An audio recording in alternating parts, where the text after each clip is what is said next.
Sounds a little different. I hear this morning, don't it? Hello, everyone. Your faithful Amanda Splatts, the Amanda Splatts Project. You know what? I feel weird about creative writing sometimes. I do. I mean, this is what keeps me going. The story of Majavre. It sure does. Hey, Jenks, how's it going, man? Oh, well, I'm going for a different vibe for this story. This is not gonna 100% be the Navajo, Navajo area, Mojave, I mean, not Navajo, Mojave, type of vibe.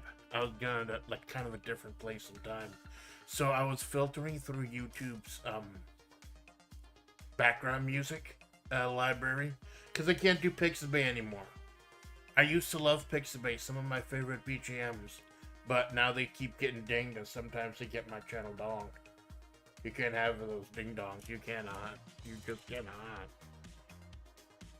Oh shit, yeah, I'm your faithful Amanda Splatts, the Amanda Splatts Project, Desert Eagle Flavor. I love creative writing, I love the story of Majavre. This just kind of lets me work out some of my brain worms and explore the characters who show up here, especially Sandruby.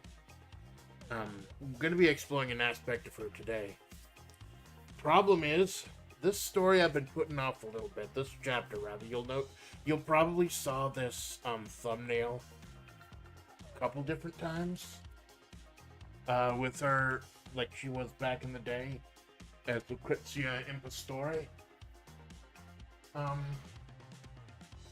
But we haven't gotten to this chapter yet because I didn't know what angle I wanted to take. I didn't know how I wanted.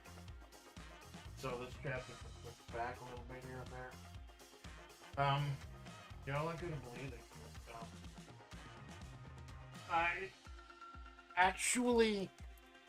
I was having some Salisbury steak last night because that's where I am in my life right now as an adult. And just sitting there, just trying to force some inspiration, listen to some Giorgio Moroder. Oh my god, I thought of a new angle for this chapter. Thought of a new angle, and I think I've got what I want to do. So there are two different types of writing streams, and I know that the first type, where I get submissions from the audience, I haven't done that in a long time, but I'll be honest, I'm trying to advance the story a little bit. I'm trying to get to a point where if I'm doing like, God, this cold weather is messing with me. Skin, man. Where I'm trying to get to a point where I can like wrap up an I said during my 1 year anniversary that I'm renewing the project for another year. I kind of want to see if it'll be possible to wrap up the story of Amanda Splatts in 2 years. I may have to start doing 2 writing streams a month. I just may not. It may just keep going. Because like even if Amanda Splatts is no longer the protagonist of the story at some point, the project will keep going on as someone else. But as far as Amanda's actual story, I've been kind of having problems. So like I've been looking, and I think I'm going to introduce or speak about some of it in the story. There are certain things that Mossberg brings up that maybe kind of. I think my fans are intelligent enough to know when I'm poking at the fourth wall here and there. Try not to lampshade it too hard. Like, it's not they're just not doing like Deadpool staring at the fourth wall, but there are things that I need to bring up and try to bring them up slightly through the story. About looking at Amanda as the protagonist of the story when she really hasn't done a whole lot. Like, it's really more of a serial about the people around her. Kind of like Gunsmoke, if you remember that show back in the day, or maybe Law and Order. Law and Order, though, those series are supposed to be about the story of the week, the character of the week that jumps in. But after a while, it really did become about the actual detectives themselves, and they became main characters. So it's more like Amanda's more of a storytelling device than anything else, which is supposed to be the protagonist. I want to try to fix that, and I want to try to shore up a couple of gaps in Majavre's timeline. Because we have essentially our knowledge of the timeline of Majavre has a couple gaps in it. Like, we know there was the war in Majavre, where the American military and the Red Desert Army fought against the Eldritch Rot. I think I started calling it the Rot. Like, the taint just sounded like possibly too lewd. So I think the Rot makes more sense for what it actually is. Fought against the Eldritch Rot. And we know what happened when Amanda got run over by the Isekai truck, got turned into a magical girl, and crawled her hand and her forearms through the desert. We know about the origin of Amanda, and a little bit about her early days here. And then we get to like a year or so ago when y'all learned about Amanda, like her recent history. So there are a few gaps in the history, like what was Majavre like after the war but before Amanda came here? And what was Amanda's journey through that 15 years like? I hope to do a couple streams that explore both of those. Today I want to kind of claw into a little bit of a timeline, because remember, Ma'i, the coyote spirit that we know as Sandruby, she was there for the war in Majavre, fighting against the Eldritch Taint. Although, when the water disappeared, she was, instead of like fighting for the people, she was more like telling them, this is going to be the new normal. Don't fight it. So the question is, has she given up, or is she part of it? Although I think I answered some of those on the 1 year anniversary show that no, she's just as sick as anyone else here. He's just as infected as anyone else. And in the last story, I revealed that Mossberg can at least control the rot. If Mossberg is not a straight up responsible for the rot themselves, they can at least control it. So I want to do a little more character exploration with Amanda, Sandy, and Mossberg. Y'all might have seen that, like, I panicked for Halloween. I didn't know what it was going to do for Halloween. So I just did a quick video as Mossberg with a new 3D model. Reading Nyarlathotep from H.P. Lovecraft. It was like just 10 minutes long. I wanted to do a round of like Ace Attorney, Phoenix Wright. But he's a defense attorney, and Mossberg is an ADA, a former district attorney with the prosecution. There aren't a whole lot of games out there, believe it or not, where you get to be the prosecution. You might say Ace Attorney. No, you play as a prosecutor. You play as Miles Edgeworth, but it's more of investigation. You're more like a gumshoe than anything else. Doesn't have a lot to do with the actual trial.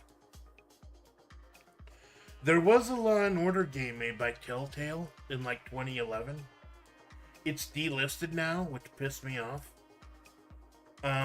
Until I actually watched the cases, and oh my god, the voice acting is so horrendous. Jack McCoy's voice is absolute fucking dog shit. Isn't as heroic as attacking, I guess. Yeah. That makes complete sense. As defending, yeah. Although there are fucking, like, I think when I first started learning about the court system, I was more on the side of the prosecution. Because I watched a lot of Law and Order growing up. Like, it's like they had television channels that would have like 5-6 hour marathons of Law and Order, and I'd just have that going in the background while I grinded like in Katamari Damacy or did Labbing Out in King of Fighters and stuff like that. Because it's a lot of them are the same episode again and again, but it's one of those serials. It's one of those with where it's different like cases, or you can ground yourself into the same couple of lawyers or the same couple of prosecutors that you like, or the same couple of detectives. Like, I love Briscoe. Oh my god, R.I.P. Jerry Orbach. Lenny Briscoe's fucking amazing. And of course, Sam Waterston as Jack McCoy did like the same role for like 20, 30 years. It's fucking amazing. Um, Jack McCoy was the reason I watched the show mainly because he was so badass. Um, and that's when kind of inspired me to. And then I don't like to talk about recent events, but there are recent events. So I thought Mossberg would be more certified as a villain, quote unquote, in the story. So now the question is, we know Mossberg knew Sandruby back when she was known as Lucrecia, Impostore. Like, Ma-E is her real name. The name of her is the goddess, the coyote spirit, the coyote emissary. Sandruby is the name she took when she's copying my body and exploring my body, trying to reverse engineer what that truck did to me. I figure she's got personas and names from many different eras, many different times, and we don't even know how many, because time stopped in Majavre at some point. We know it started again when I got run over. Like, we're just estimating I was wandering in the desert for 15 years. It started again at some point, when around the time I got run over. That's what, salute. That's why when I got hit by the car, like the truck, it actually stopped smoldering for a while. Got my favorite. Kind of my favorite. I saw advertisements that Mr. Pibb was back. I used to drink Mr. Pibb back in the day before I realized that drinking sugary sodas was fucking me up really fucking bad. They recently put out Mr. Pibb. It's not Pibb Extra anymore. It's Mr. Pibb again. And now they got a zero sugar version. Because I drink the zero sugar sodas. So it's my favorite. It's zero sugar. It's not as good as I remember.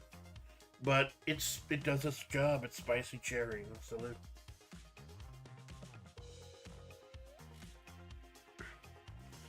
So I was worried about getting an angle because I know what I wanted to do. I wanted to explore her as kind of a mover and a shaker because she used to talk about how she used to run Majavre. And eventually there had to be a downfall because we find her back in the cave before Amanda comes out. So what was that time of her period of her time like? What was Mossberg like back then? Was the Cannoneer there? But what about the cult? Because the cult, those on the edge of town would have been around back then. So I kind of want to explore it, but I didn't know how to get all the particulars, all the ideas around. And then last night I was eating a fucking Salisbury steak and like 75% of the story came to me. Like snap, I know what I want to do. I know how I want to get there. I know what I want to do there. So this may be one of the less entertaining episodes. I know the ones where, hold on.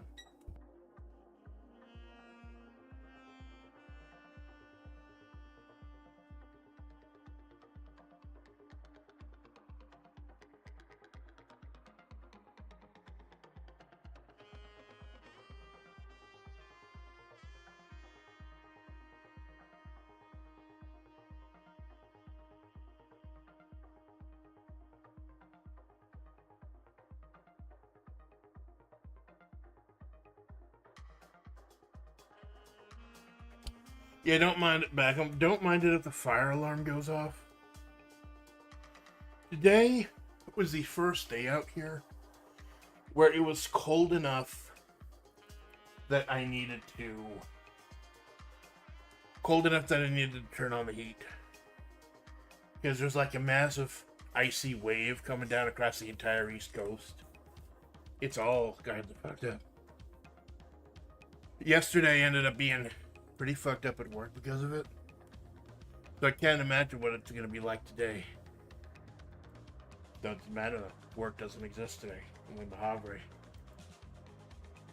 But yeah. Like 75% of it came to me last night. And about 25% of it came to me this morning. When I was up getting my mail. And which was a fucking mistake. Because it was like 40 here or something this morning. Holy crap. I know y'all in New York and shit like that are gonna get pissy because it's like snowing over there. But in the desert, 40 degrees is fucking cold. 40 degrees Fahrenheit. That's like like 5 or 6 degrees Celsius. And y'all are sitting in the snow. Yeah, get good, baby. Move to the desert. Then, like, stay here when it gets to be like 120 degrees Fahrenheit. But yeah, I have a few ideas, and we're just gonna hammer them out. So what I want to do, though, I used to listen to music back in the day to inspire me. But I can't just play the music I play for y'all. Because I will get content dinged. Because YouTube can be a little bitch about those type of things. So I got BGM that's going to be similar to what I'm going to be listening to. And I'm actually going to be listening to YouTube on my lips. I gotta turn up the sensitivity for that lip.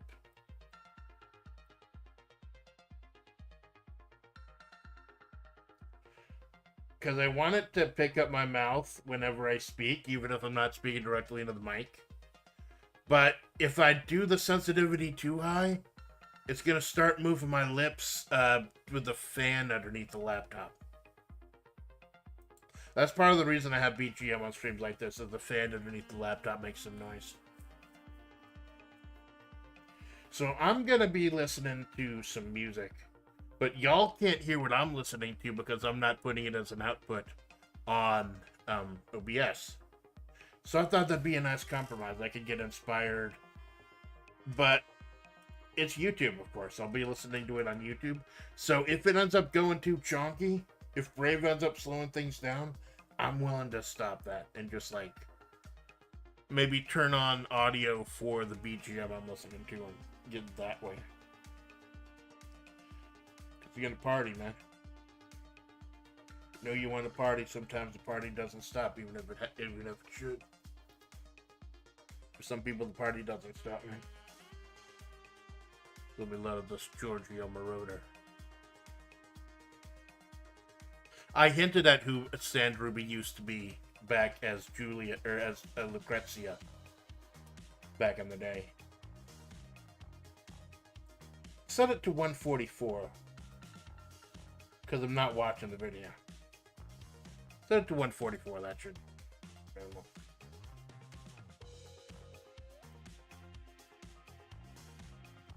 Little Giorgio Moroder.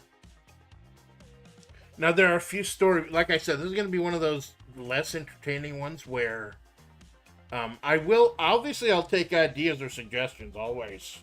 But I have what I want to do kind of built in. I want to do another stream where I do take suggestions for a story, all from fans and stuff. But I'm also trying to move the story forward, so by July we can at least get to some, if not the end of the story, at least a very important part, like actually finding the water or the gods coming back, something like that. But now we're going to go back to the past a little bit. It's balls cold, though, so let's start with it being balls cold in the desert.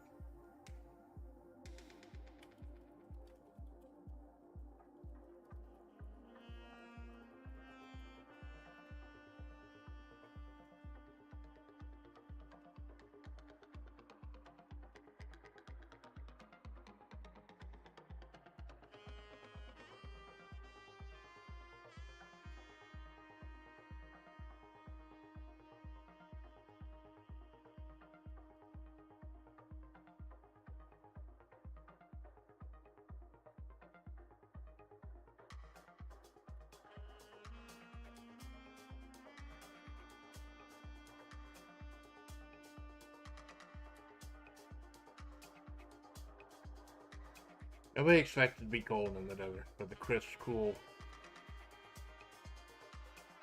just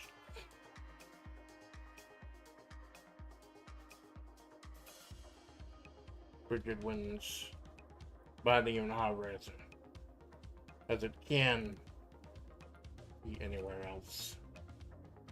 I watch out for tents. Like back in the day, I used to really mess up like my tents. So that's one of the reasons I reread everything at the end to make sure I got the tense correct. Like is or was. Because I would switch tenses here and there. That'd be make a mistake. Sometimes I get a massage when I'm writing because I'm too tense. I'll shut up now.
Nobody expected to be cold in the desert. But random trench bed seemingly wrong. Could be interesting, not the fact the time for. Oh, that's fucking perfect. That's perfect, man. I'll have to keep that in mind later. Possibly as a narrative thing. When things really go to shit. But supposedly time is fixed now. Supposedly around the time Amanda got run over, time got fixed. Which may owe to the reason why Takeen from the past is here and Alpha from the future is here. That at some point time repaired for some reason. We don't know why yet. Maybe that's the hold off I'll reveal. Like at the 2-year anniversary writing. If someone with as much splits as she had, it was particularly annoying for Alpha Splatts, the 700+ pound muscular behemoth currently taking up most of the room in Amanda's motel room.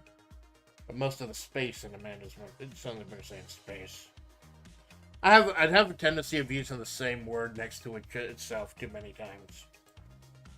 With a monstrous set of pectorals like hers, a chest cold. Did it autocorrect cold to good?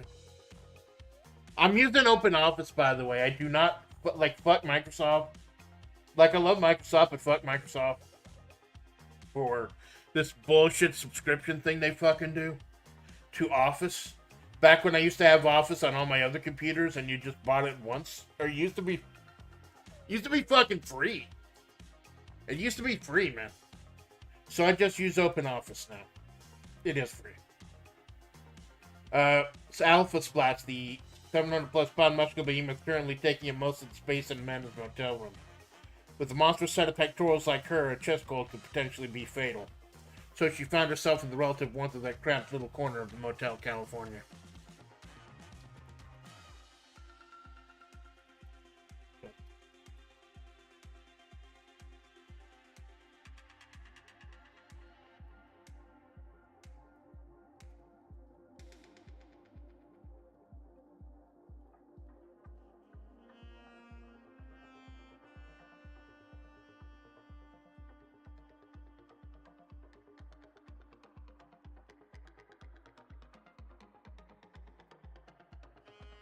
What kind of jacket would Amanda wear?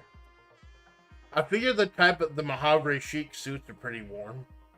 So she might not need an overcoat. It's like, oh, what would she wear? She wouldn't wear anything. She'd just do what I do and just fucking stay indoors.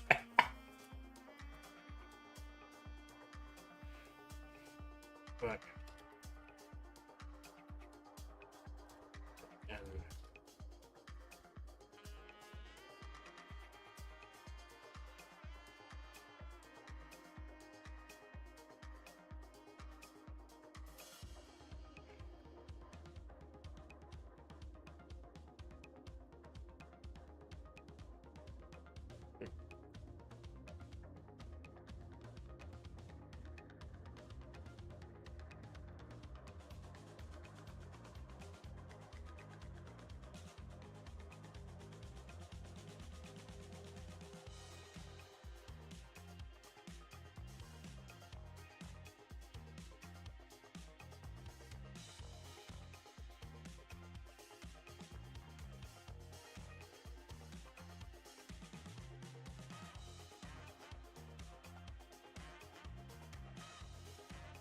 Mm.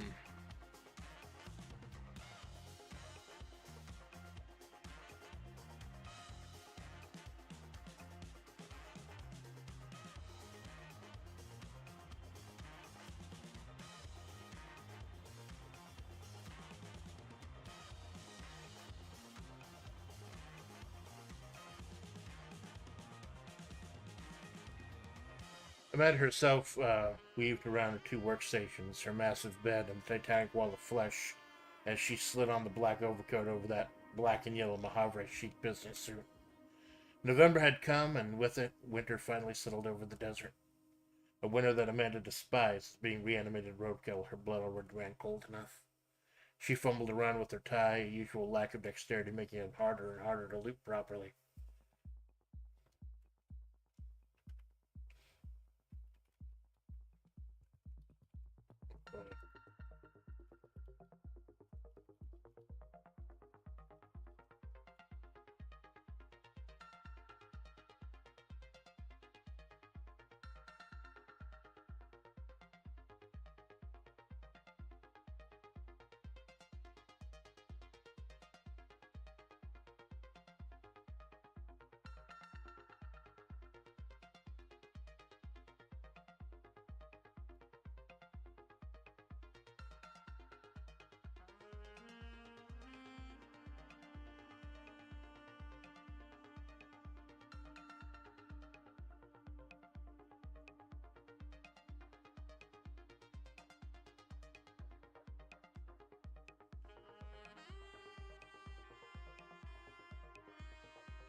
Amanda herself weaved around her two workstations, her massive. I got a big fucking bed. I don't know if I told you. It's a huge fucking bed. And a titanic wall of flesh as she slid on the black overcoat over that black and yellow Majavre chic, big as a suit.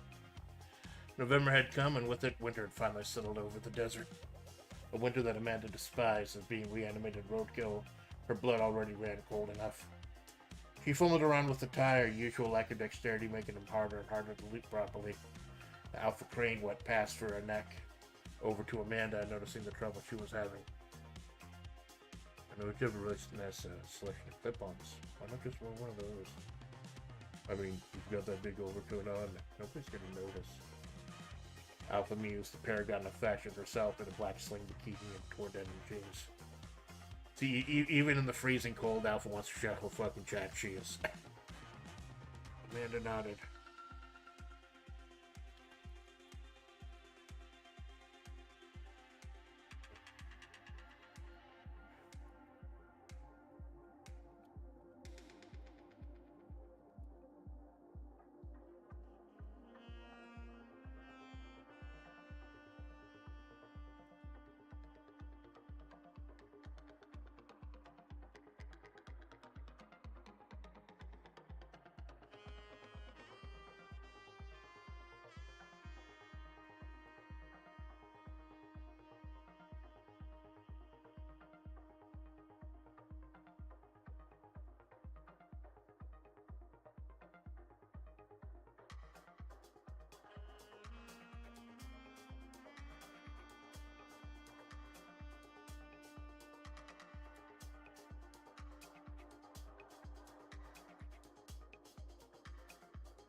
I ring it.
Amanda nodded, sliding the clip-on tie and straight out the black overcoat that didn't quite fit, but did its part.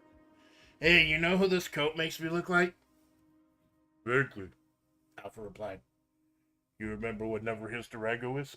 My Durango! Number 95! Take me to the home. Bird and Edge Adam Copeland reference in there. Cause why the fuck? I'm shocked Edge is still wrestling. Like he's Adam Copeland now in AEW. I'd be surprised if they have him for like John Cena's last match tournament they're doing right now. Like, there's no way he's gonna lose, and if he's not gonna be like, I think they said Gunther's gonna be the last guy. Especially since it looks like now it's gonna be for the IC title. Since Cena won the IC title from Dirty Dom. We know, which I think is bullshit. Dirty Dom was doing amazing with that. But maybe he'll just do more stuff with AAA now. Yeah. Rango! Number 95! Both of them chuckled, Amanda grabbing her desert eagle and placing it in the small of the back of her slacks. This piqued Alpha's attention. You're not gonna bring any ammo? Aye.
Desert Eagle could put a hole in a fucking brick wall. It's a really... Obviously, I got the Desert Eagle because it's the fucking desert. I didn't realize until I looked it up how fucking powerful a Desert Eagle is. It's just fucking insane. Sorry,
Oh, the magic, yeah. Like, I think they use some kind of special gas cartridge just to repel it. Like, so Amanda doesn't actually use her Desert Eagle. But, like, if she had to, it'd be fucking insane. Holy shit. So I feel like I want to start that escalation.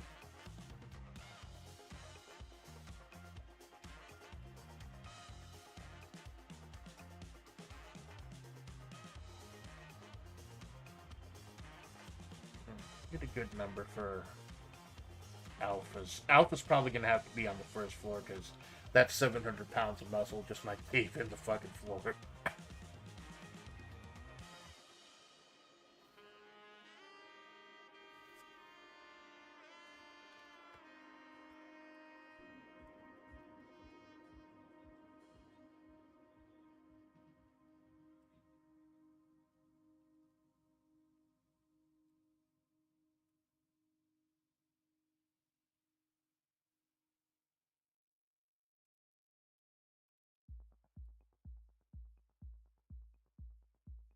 Dislocate her shoulder the first time. You break her fucking hand is what's gonna happen. I figure she's probably had to fire it once or twice. And like when she did fire it, it fucked her up so bad that she doesn't want to actually fire it. That's probably it.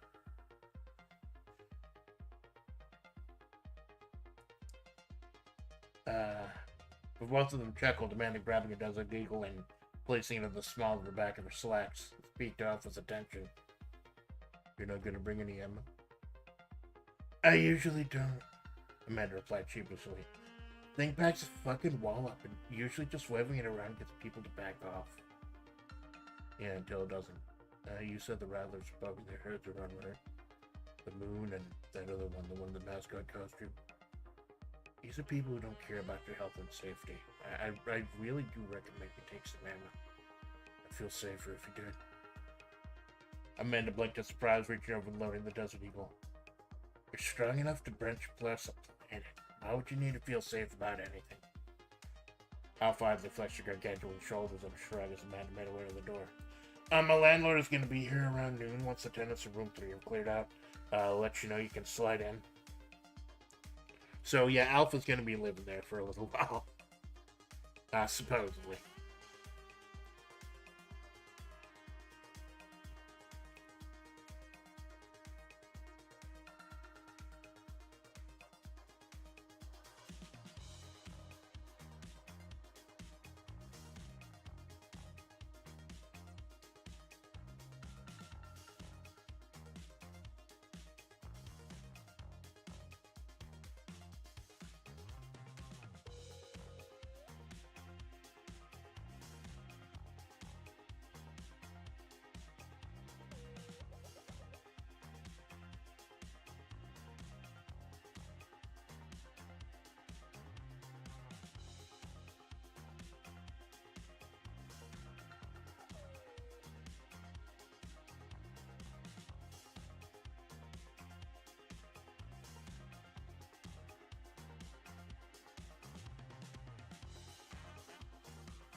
Amanda blinked in surprise, reaching over and loading the Desert Eagle.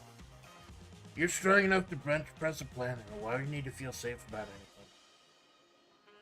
Alpha idly regarded her, flexed her gargantuan shoulders and a shrug as Amanda made her way to the door. My landlord's going to be here around noon once the tenants in room 3 have cleared out. I'll let you know you can slide in. I'm keeping my work phone here. I forgot to charge it again. I noticed it was low. I plugged it in for you. Alpha replied, lending Amanda both her work and personal phones. It was a Sunday, so there'd be hell to pay if Desert Salt LLC actually called her. But still, having that security, Amanda pocketed both phones and nodded, bidding the muscle bound behemoth good morning as she made her way out of the frigid Majavre morning. Alpha reached into those skin-tight jeans, somehow pulling out one of those well-worn notebooks Amanda herself used from time to time. She opened it up to today's date, casually checking off the words clip-on, ammo, and work phone, before leaning back with an exhausted sigh, letting her titanic muscles relax. Stay alive, Amanda. I've done all that I can. Because remember, Alpha is Amanda from the future. And she has not said anything, not done anything, not interfered in any way. Because she does not want to change the past. So, if she's actively doing something to change what's going to happen out there today, then that's already building up tension. That's already some shit's gonna... That was the angle that I came up with this morning. That some shit is gonna go down severe enough that Alpha had to interfere. Ooh. Putting it in my head, Mr. Pibb.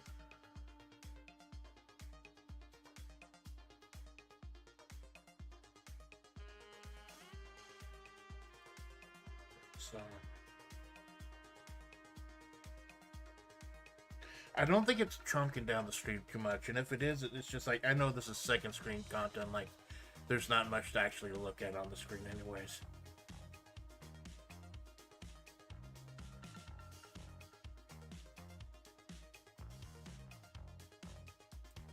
Here we go.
I forget what kind of card did Mossberg have.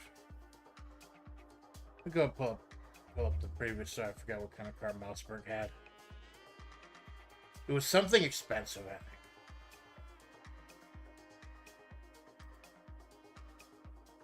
I save all the writings I do, so I can actually...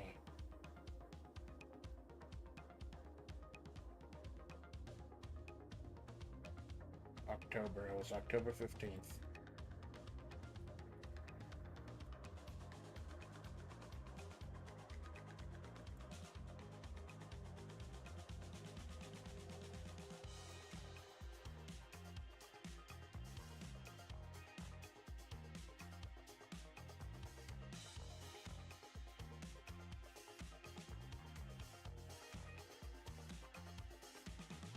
Porsche 911.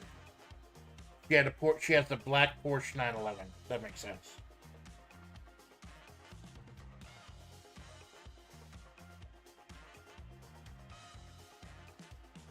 Oh yeah, that makes sense. Like Porsche's the kind of sporty car, and as a former district attorney, I know she's got some money.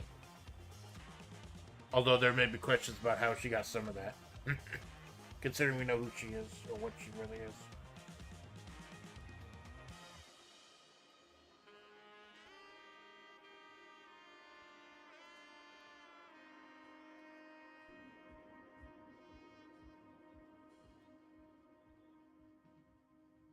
No, actually, no. I think it's gonna be Sandy picks her up.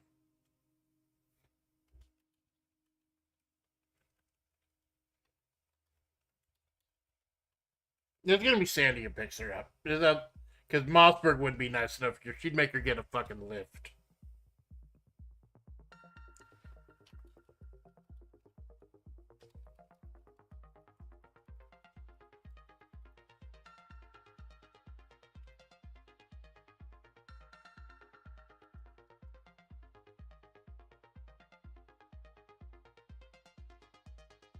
Don't forget the type of car Amanda had, like she went on that game show. I got like this is a good thing I save all the writings and stuff so I can go ahead and check the continuity of something as simple as what car everyone has.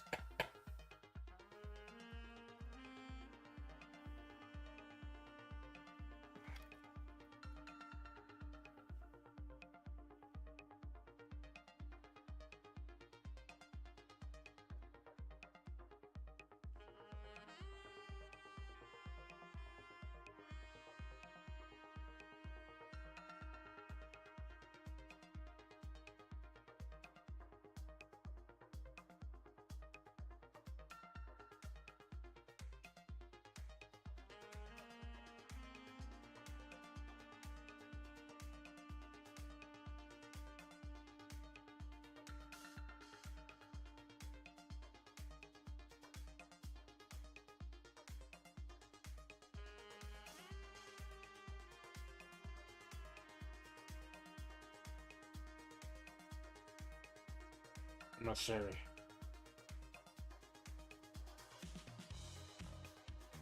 Oops. What the fuck was that? Oh shit, I accidentally hit paste. Instead of rewrite, I hit paste, and that was the last thing I pictured was this little random picture of Kason. Ah, fuck. Well, it's a good thing I didn't have any, like, personal information on that notepad or whatever. That could have been fucking embarrassing. Although, no, I think the last picture I took a snapshot was the draw for next Wednesday's the Real Folk Blues, the 32-person draw. I gotta put that into FirePro, by the way. Reminds me. So, there you go. A little bit of case on invading your stream for like a second.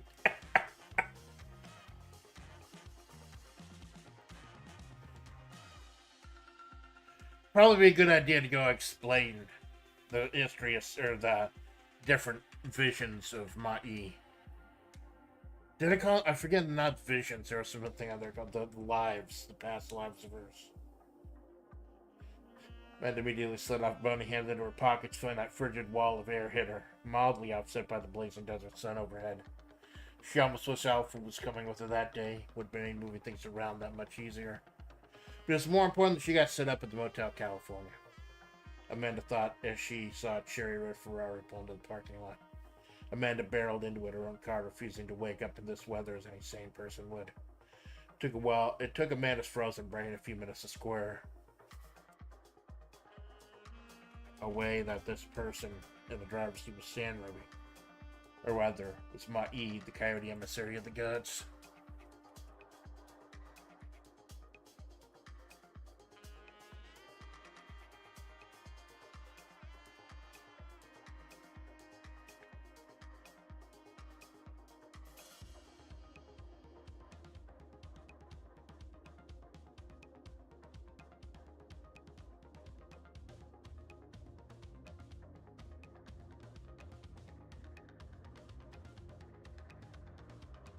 Ma'i had several forms over the decades, being a god in essence herself among the mortals.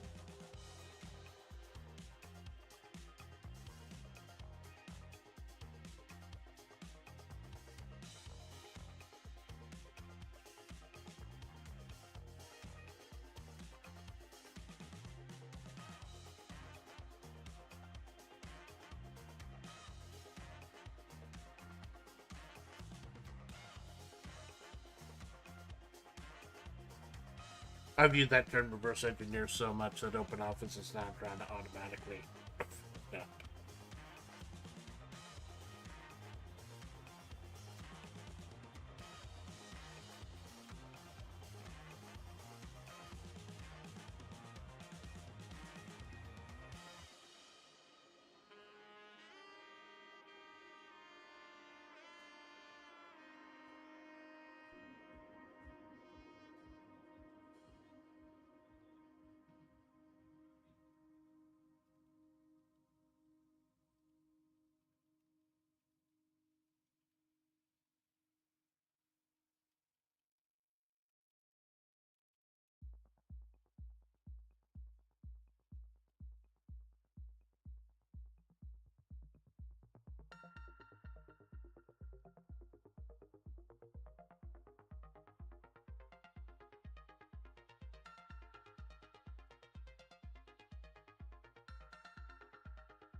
Ma'i had several forms over the decades, being a or being. I don't like to spell check and shit while I write. I usually like to just hammer out the whole like 10 pages or so, and then just like let it go, and then check it afterwards. But I know that's not interesting, like it having like nothing for like a couple, like 20, 30, 40 minutes. So just for the purpose of a stream and making it an entertaining stream so people can interact with it, I do like to go over the story of a couple paragraphs. Ma'i had several forms over the decades, being a god in essence herself among the mortals. Sandruby was the persona created when Amanda came to the desert. She copied Amanda's flesh and face to try to reverse engineer what happened to her.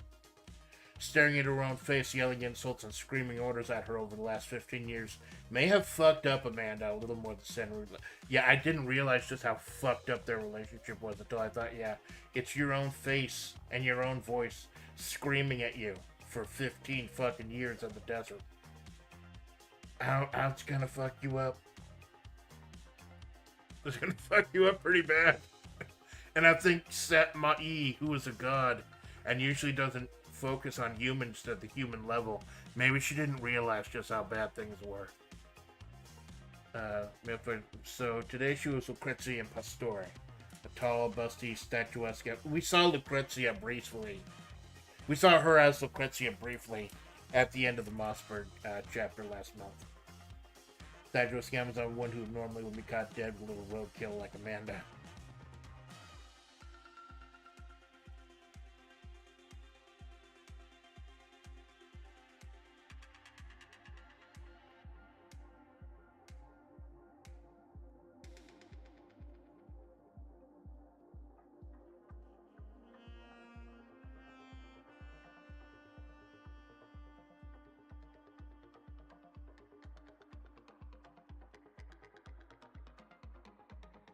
I can't do the voice of these fucking characters.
Lucrecia Impostore, a tall, busty, statuesque Amazon of a woman who normally would be caught dead with a roadkill like Amanda. I didn't keep you waiting, gorgeous. Lucrecia spoke in that strange, raspy, and husky voice that was just a few degrees off of her Sandruby voice. Amanda blinked a couple times, buckling herself in and checking her phone. Gorgeous? You trying to butter me up, Sandy? What did you do?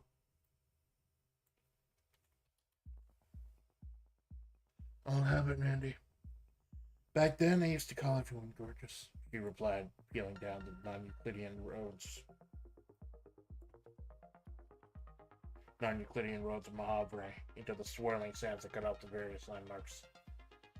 Back then, everything was gorgeous. Gotta save right here. About to change tone a little bit.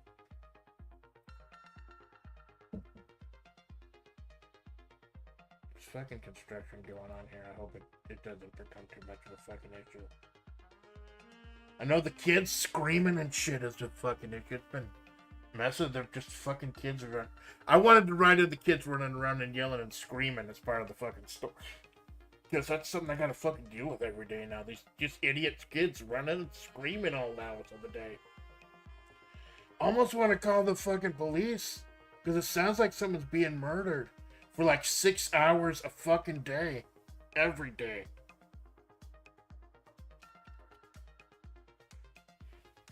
One of these days I want to go ahead, like when I get to a good quote-unquote stopping point with the story, I want to go ahead and read all the stuff back to back. It's kind of a Majavre primer. I was going to do that after the first year. Starting with the first story I ever wrote here, and then ending with the golf club scene where Sandy finally breaks down to Amanda and tells her the truth. But I never got around to it. And I have even less time now with my new job schedule. Like you'll notice, like my schedule is going to be a lot more rigorous with streaming. But then those who did look for that today, Power Wash Simulator is going to be at 3. I don't mind pushing that back, though. I'll probably push that back if I don't see the story going 8 hours. But I do see like ahead what I want to do.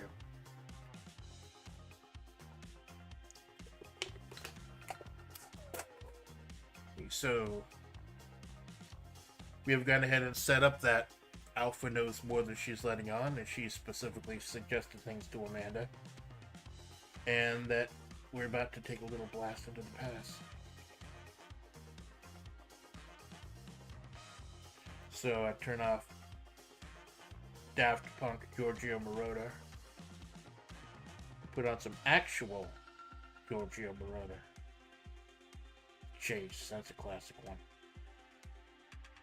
Maybe Nights in White Satin.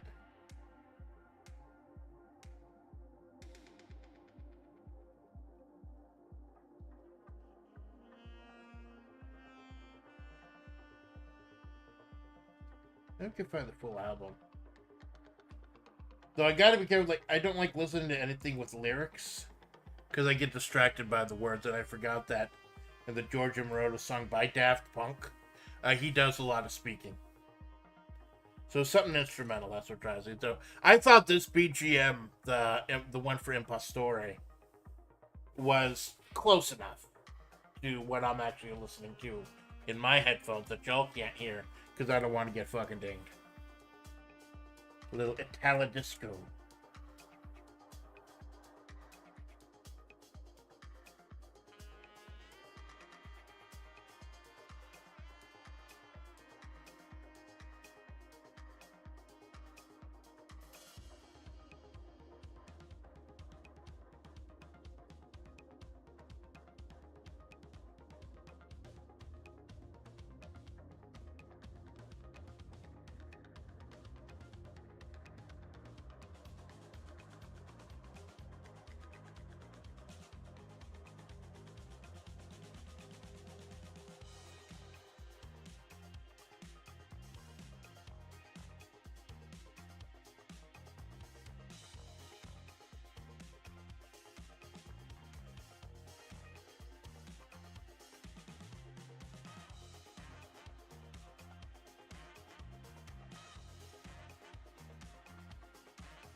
Need a good name for a nightclub. I'm thinking maybe something like the 80s. Around that time frame, maybe.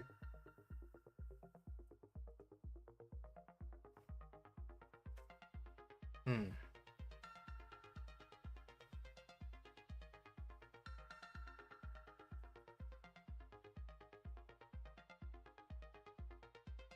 Let me look up something quickly. That's one of the reasons I like to do these writing streams. Is that I can actually look shit up. Like, I can run Brave and OBS and everything at the same time. Because I'm not running a game. That's why I can get the 3D going. Because the game takes more memory than anything else.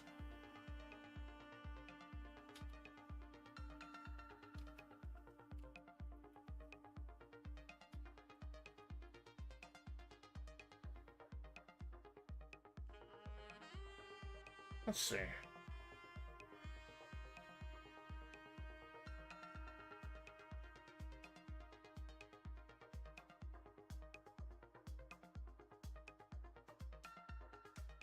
Majavre, California.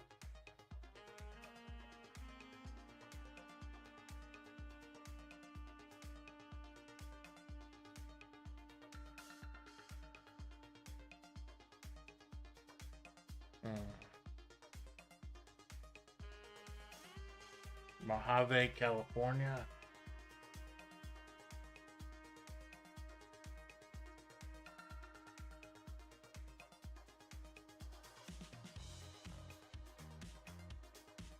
$661.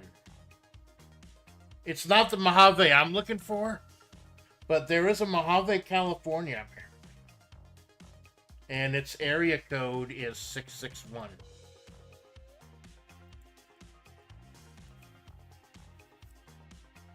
Club 661, that sounds good.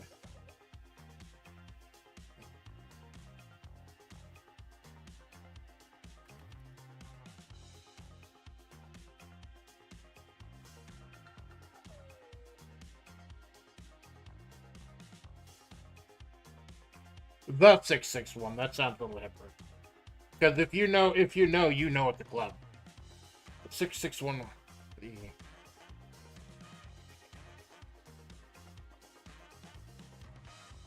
Well, the Ferrari peeled off as Sandruby, now Impostore, to all casual observers, allowed her mind to go back to those days.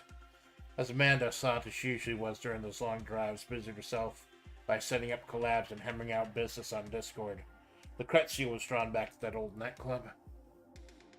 The 661 wasn't exactly the biggest nightclub in the world, but we liked it.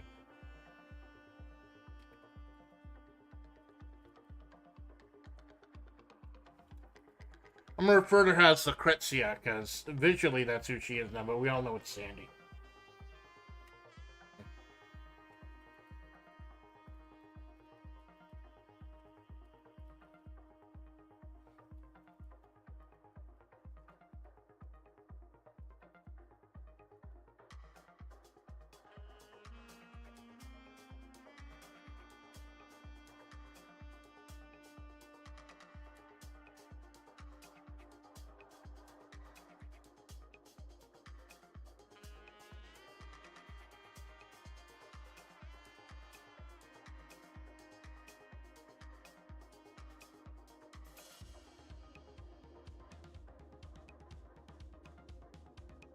Yeah, remember Majavre, the big thing is the roads are poisoned. The roads are non-Euclidean, tainted by the war, so you're not always going to the same place. Like, there's no set map. Like, I keep going back to BlazBlue Central Fiction. Remember BlazBlue Central Fiction? It's like that, where the roads don't always lead to the same places. It's almost like a roguelike. It's like Majavre is a roguelike that resets every regular so often. And the roads, like, but since Sandy is a god, quote unquote, one of the gods in the area, she can navigate the roads far more easily than anyone else. So she doesn't need the type of guidance that everyone else does. 661. See, I know Majavre, California. Like, I don't think a desert like the Majavre Desert would actually have a zip code, but Majavre, California It's 661, so that sounds cool. So 661.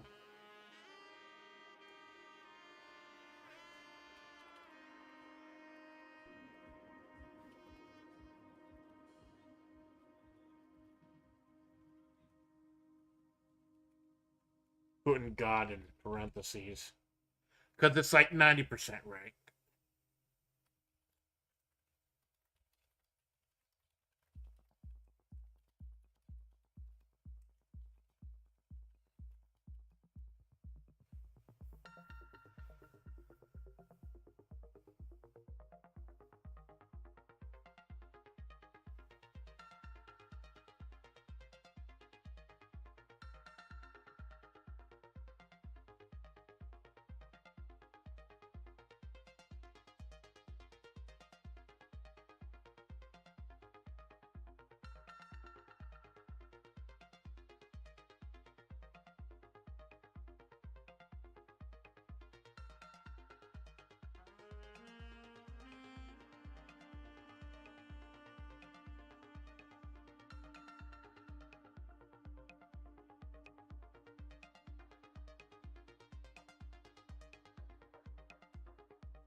Six six one was in fact the biggest nightclub in the world. That's kind of why Lucrecia pumped her money into the place. Little destination in the middle of nowhere for those in the know. Protected, quote unquote, by the non-Euclidean roads that she as Mai could navigate without assistance. The strange hybrid of the knowledge of the power of a god descending into the lusts and diversions of man led to the creation of a statuesque Amazon into the trendiest of looks, which in Majavre meant women in men's suits. Notice almost everyone in Majavre wears a suit except for Alpha, who's too big and jacked to wear one. That may or may not have had to do with owning stock in Majavre Chic, a clothing company held him from a previous quote-unquote life that kept Lucrecia's pockets full without having to resort to anything too unseemly. So yeah, Sandy may or may not have had a reason to have everyone wearing suits, because she may or may not have owned the fucking most prominent suit company. So that's actually a better angle than I thought it'd be.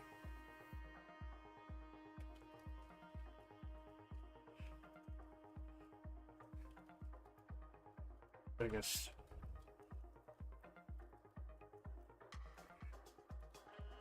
Owning. Mine was basically owning.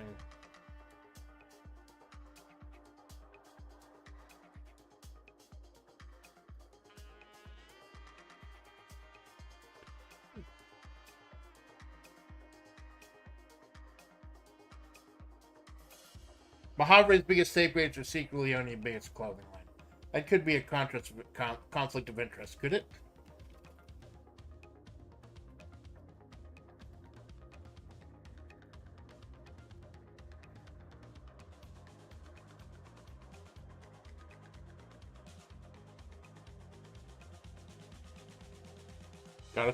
There you fucking go, baby. Late stage capitalism, that's what killed Majavre. Not the fucking Eldritch War and the rot and everything. Late stage capitalism.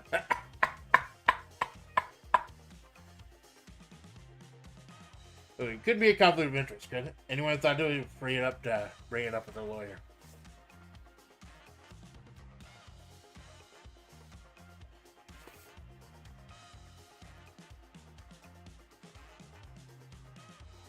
Back in the days. Back in those days, Lucrecia didn't have to drive herself.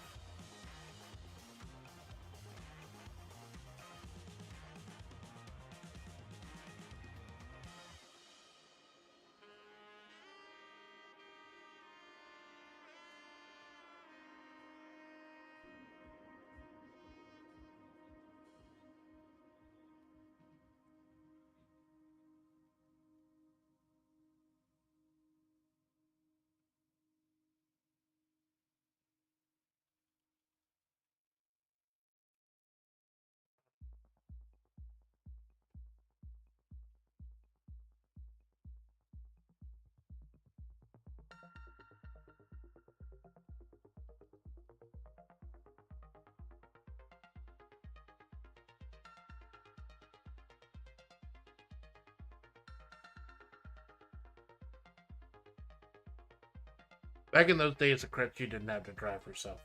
She just lounged in the back seat, saying things that were vaguely mysterious and lewd to keep up the aura of the mystique around her. There was a lot of bullshit involved.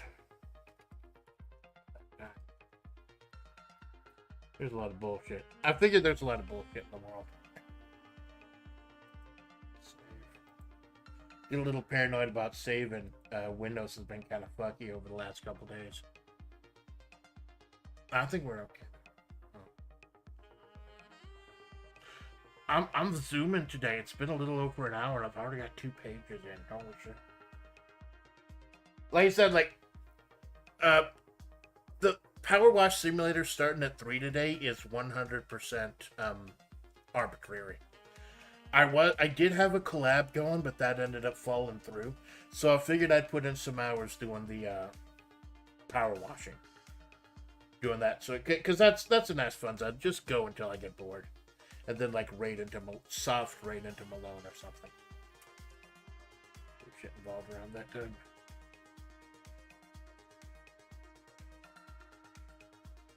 I don't think the stream's tanking. Like I said, I'm listening to Giorgio Moroder, but I'm listening to it in 144p. I didn't know YouTube did videos in 144p. I didn't know you could go that low. I'm looking at the picture. It's a picture of... I guess I can post the link if you want to listen to yourself when I'm listening to it. It's a pretty old song, so most of y'all probably don't have it. This is what I'm listening to. But I look at I've got it running in 144p. And it's supposed to be a picture of the disc rather. And it's so blurry, I can't. The only words I can make out are produced by Giorgio Moroder. I don't know. Maybe people's pictures are a little fucked up. They get a little that fucked up.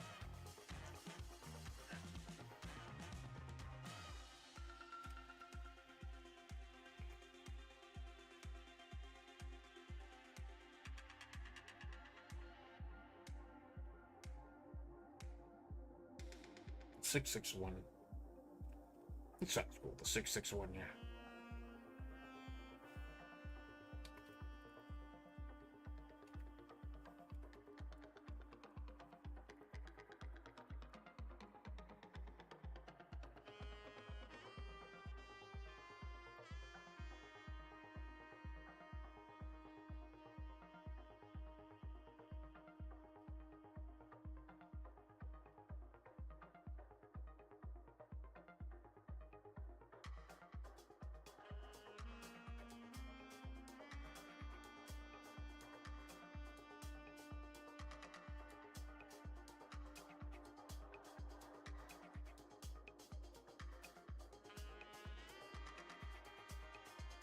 Yeah, that's how I picture Majavre. Imagine all the landmarks in Majavre are cards, and every, on a board, in the middle is Sandy's Cave, the set like the road to the underground, the gateway to the underground waterways, and every so often, some unseen hands pick up all the cards, shuffle them, and then place them in different places face down, so that the different landmarks and large stretches of blank sand and sand are distributed everywhere. So it's always different, but Sandy's Cave is the centerpiece, because that goes to like the one safe place in the city would be the underground waterways where the water once flowed. I thought that was kind of a neat twist to explain why people kept getting fucking lost. And also why the government is putting out those signals that help people navigate. I had to watch list of everything 144 and I'm at work, and since my phone service is limited balance a month, and yeah, it isn't too much to see it all. Well, I understand that, man. Like, I don't have unlimited bandwidth on my computer at home, but I still watch videos on my phone just so I don't get close to hitting that cap. Although, even during the days where I downloaded like $100 worth of Steam games on a sale, I still don't get like halfway near hitting the cap. I still watch stuff on my phone, which has unlimited, but it's just not. I'm an old fucking hag, anyways. My eyes cannot distinguish between like 360 and 1440. So if I can't see the difference, why pay the difference?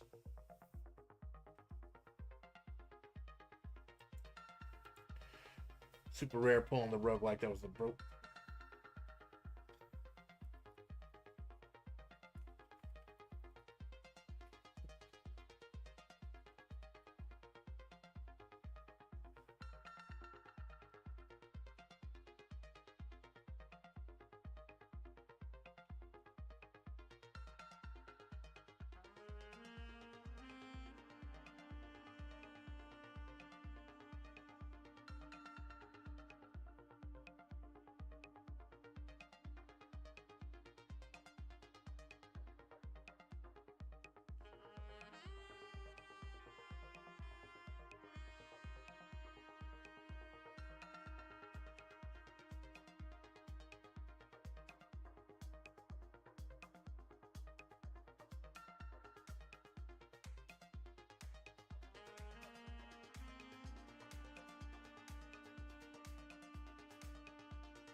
We've seen this before. A couple of Sandruby's older thumbnails for the instructor play with Sandruby.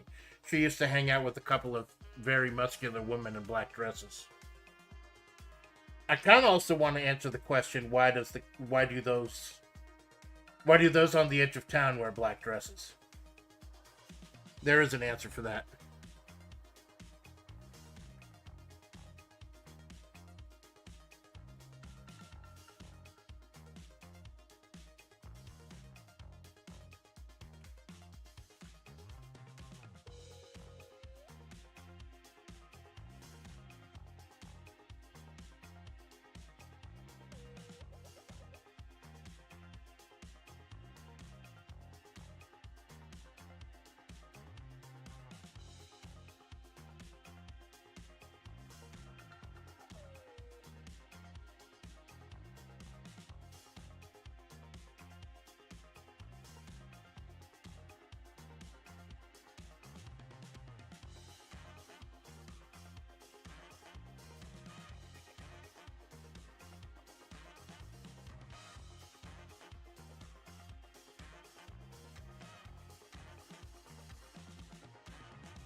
"661" was the bright spot in that tainted nightmare for those who either followed Lucrecia's lead or lucked out and found it on their own. A super rare pull in the roguelike that was the broken and bent roads of Majavre, as it were. You could comfortably fit about 20 patrons in there, so of course every night a good 50 or so people showed up. That night, back in Lucrecia's mind, it was one of her more muscular followers in that little black dress she adored so much. Maybe subconsciously, having everyone else wear simple black dresses was a way to further distinguish herself, the height of fashion, from those underneath her.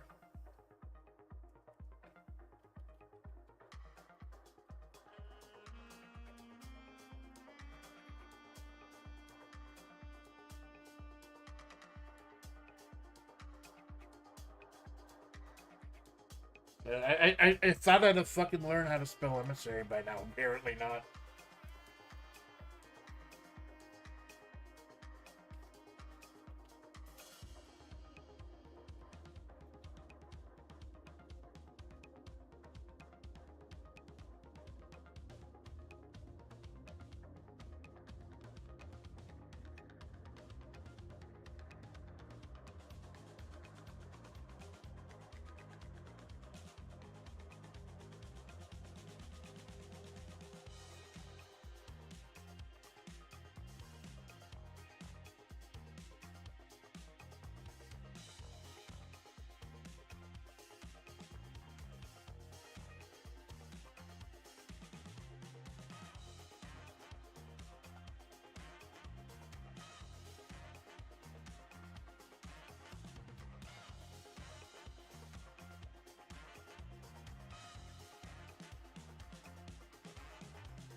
He, the emissary of the gods long since abandoned Majavre, kept a bird's eye view of the people she originally ordained to protect and guide. They existed, they did things, they entertained her, but that was about it. It would take Amanda to draw some semblance of humanity from Sandruby. As for tonight, she slid out of a Ferrari and back into that time decades ago where he was the focal point.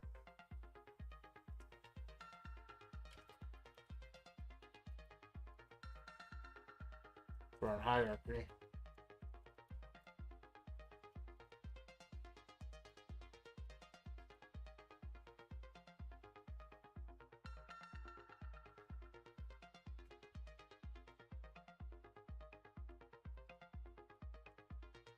Ma'i, the emissary of the gods long since abandoned Majavre, kept the bird's eye view of the people she originally ordained to protect and guide.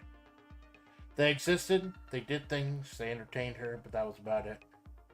It would take Amanda to try out some semblance of humanity from Sandruby. As for tonight, she slid out of a Ferrari and back to that time decades ago where she was the focal point of not just her own hierarchy, but of Majavre itself. And that drew its own perks.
There's probably a better way to word this, but I'll come up with it.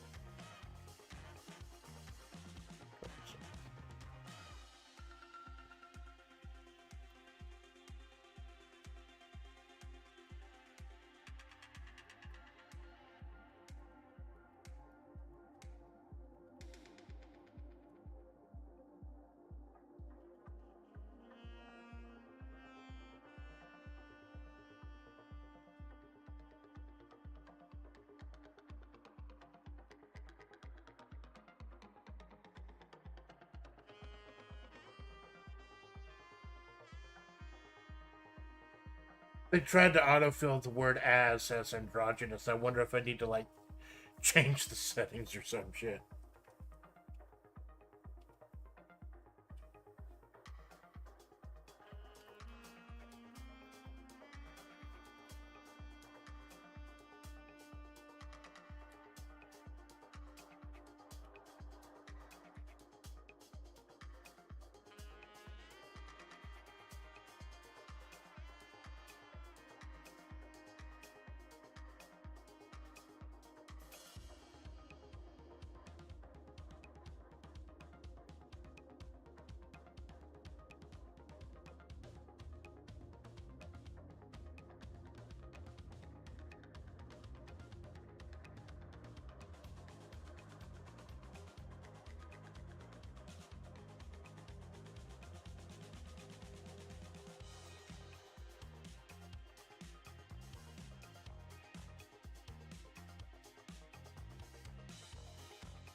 Like, you're making them androgynous? That's some ass writing, my man.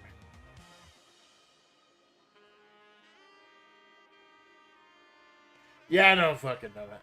I think it's just like I had to keep spell checking it because Amanda was originally supposed to be. I think I've told this story before. Originally, Amanda was supposed to be androgynous as well, or to the whole '90s OVA anime aesthetic. But the first few AI gens I did of Amanda, she just looked better with boobs. So yeah, Amanda is. And then of course you've got Alpha Splatts, who's essentially got the Hulk's body with her face. I don't know. We're blurring the fucking lines here in Majavre. And it's not just because the roads are eldritch and non-Euclidean.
Lucrecia's clientele was strictly female. So with someone as androgynous as J. Mustard Malgraves entered the scene, there was close to a man stepping into a club full of women as one could get, drawing similar attention. Seeing the district attorney in Majavre County spending her nights in a place like this certainly raised some questions. Sure, it helped that Lucrecia's money was clean, but nobody had been able to muddy up Mossberg's name as of yet. Mossberg commanded just as much attention as Lucrecia did, so obviously Lucrecia had to have them. Lucrecia, led in by her black-clad clientele, made her way through the throbbing beats of Marauder, cut through the dance floor, parting the sea of writhing flesh and outstretched hands. Lucrecia never danced, never had the inclination, wouldn't want to scuff the suit. But she loved watching them dance, seeing writhing, wailing flesh undulating in physical expressions of the soul. A lifetime ago, she watched the people dance around a sacred flame in much the sacred way. Same way. Although here, there are probably a lot more drugs involved. Yeah, she didn't touch the stuff, but, like, I'm not going to pretend that there wasn't that type of stuff going.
Lucrecia, at her attorney's suggestion, never bothered with anything harder than alcohol.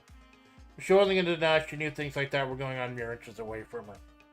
Let the humans do as they will was her motto for the longest time. After she'd given up on humanity she tried to save and made them her entertainment instead. This god was as shell-shocked as anyone else by the war in Majavre. Although tonight, behind those red-slitted shades, she got the fucking stunner shades, the shutter shades.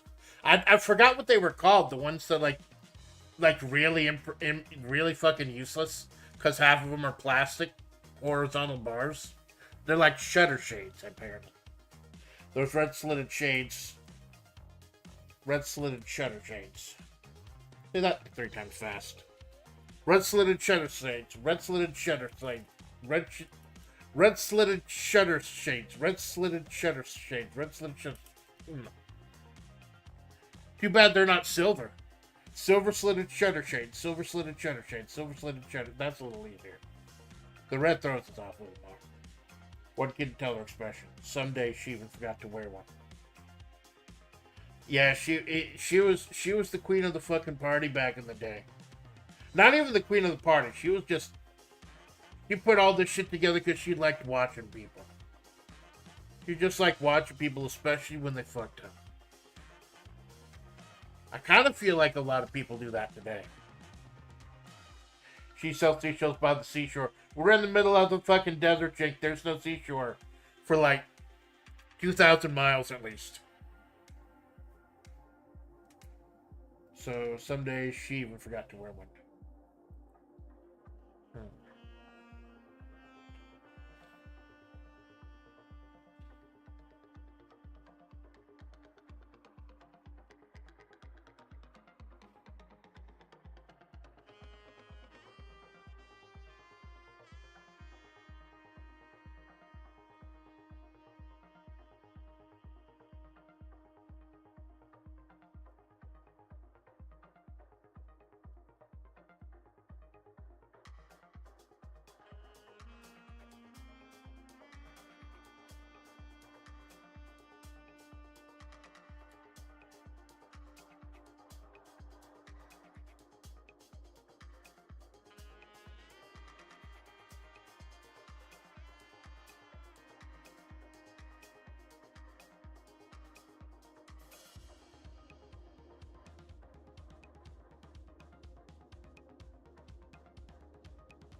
You notice the big plush leather, the leather Naga couch in the picture.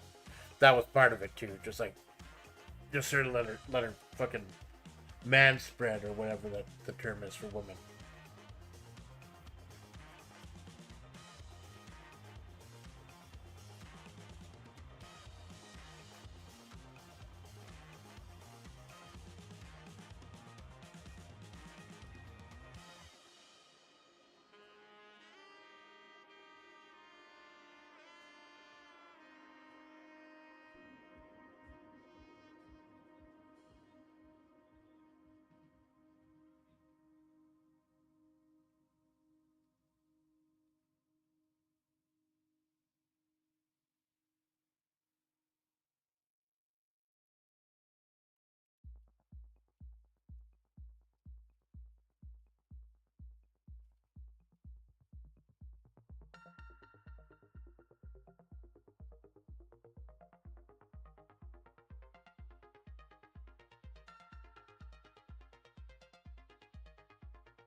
One of the burlier, muscular black-clad women stayed looped around Lucrecia's arm as she made her way into the VIP lounge.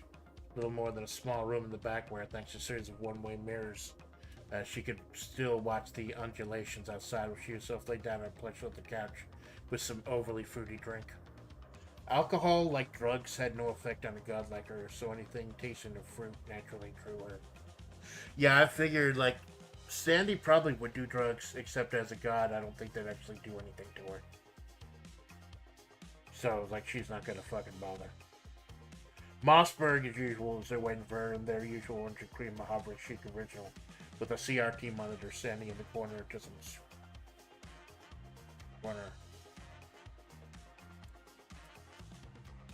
Jerry rigged with some strange gray box. Mossberg tossed down the controller. Calmly. I've fucked up the spelling quite a bit.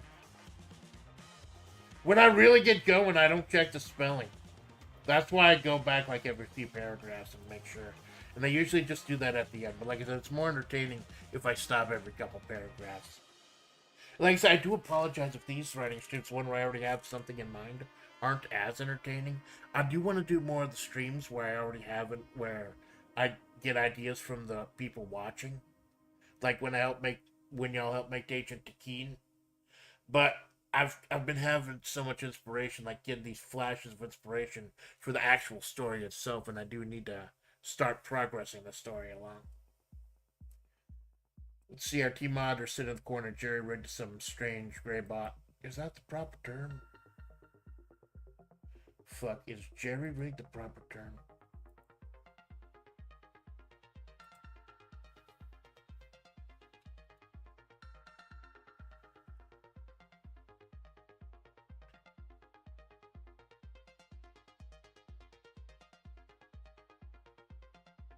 Jerry built came along in the 19th century to be built cheaply and unsubstantially. Jerry rigged is the newest meaning organized or constructed in a crude or improvised manner. So it looks like it is Jerry, Jerry rigged. Or jury rigging is something makeshift repair specialized in maritime context. So jury rig is probably better.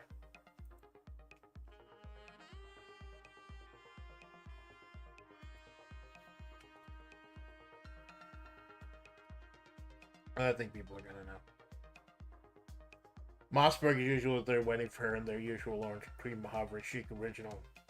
With a CRT monitor sitting in the corner, jury rigged to some strange gray box. Mossberg tossed down the controller, calmly and coolly making their way over to Lucrecia and jamming their tongue down her throat. Not too long, lest the god could taste the eldritch rot that already infested them. You gotta check the shit out loose, Mossberg stated, motioning the Nintendo Entertainment System plugged into the corner. Some fat Italian fuck is running around crushing turtles under his boot in a mad search for shrooms and hothouse plants. Funniest shit I ever saw.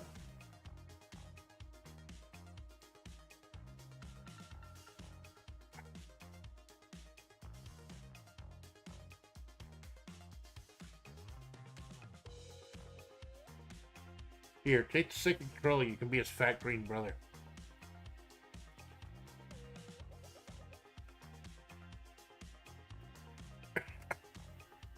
I personally just refer to it as MacGyvered. Yeah, that makes total sense, MacGyver. What was MacGyver though? MacGyver around that.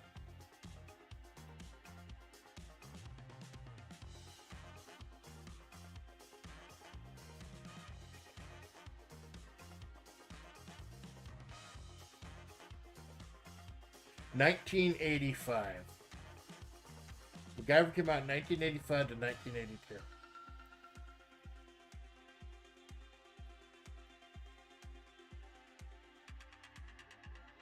Super Mario Brothers came out in 1980. Same year, actually. Holy shit, that's the same year. You know what? I'm gonna fucking use that. Thank you.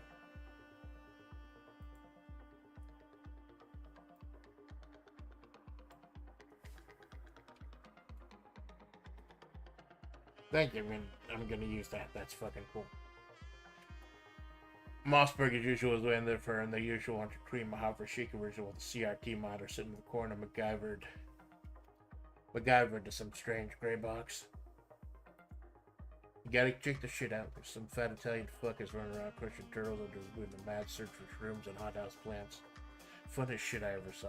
Here, take the second controller. You can be as fat for me, brother.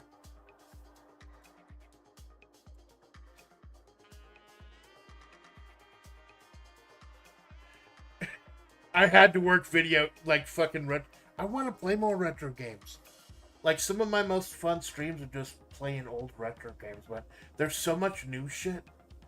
There's so much shit that I can actually play, like collab shit. There is just no time, man. I'm thinking of doing some retro games as like my little Friday matinees when I just have 1 or 2 hours between shifts of pulling out some retro games and doing that.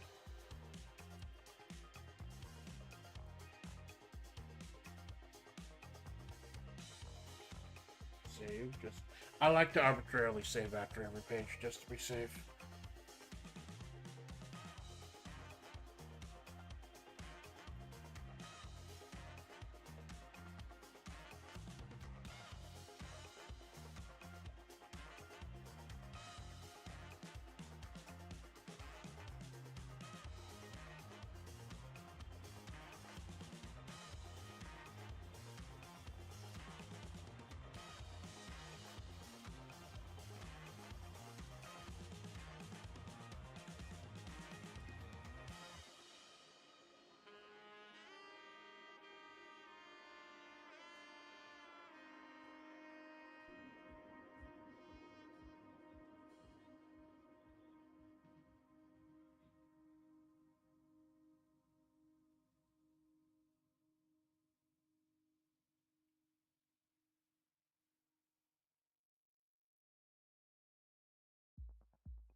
No, I got a better idea.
Lucrecia nodded, reaching over his set and grabbed the controller out of Mossberg's hand, sliding them the second controller.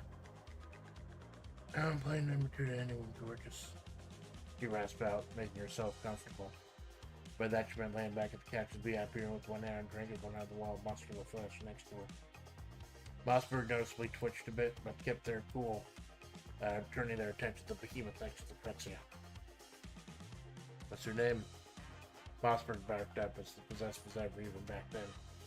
Lucrecia just shrugged and turned her attention to CRT as Mossberg extended a hand to loose his current bicep candy.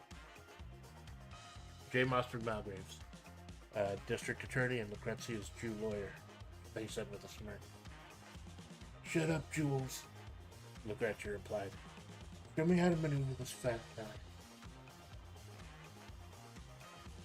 Yeah, J.U. because it's short for Jules. Although, I can't... I don't know if it's like a racist joke or anything, where she's making the joke herself, because we know that they are not actually a religion. They are eldritch. But there's a whole stereotype of the lawyers there with you're trying to be witty, trying to be offensive, trying to be a bit of an edgelord. Trying to be a bit... We're seeing sparks of the absolute asshole that Mossberg would eventually become. And maybe a bit of a reason why. Show me how to maneuver this fat Italian. I don't know how I came up with that line. I thought it was fucked up. In context, it's fine, but...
Looking back, the whole situation felt a bit like all manner of decadence and debauchery was going on outside.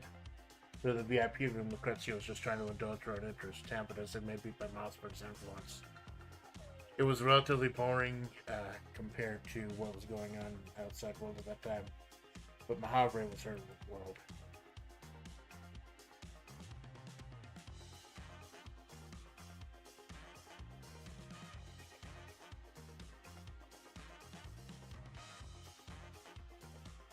It was something to do.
Jujube. I think that Jujube, if her name is Jules. That's a type of candy, isn't it?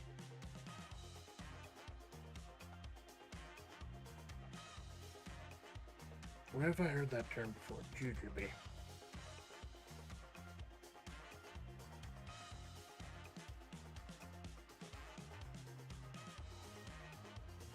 I'm looking up this candy. Why am I get a picture of a American drag queen?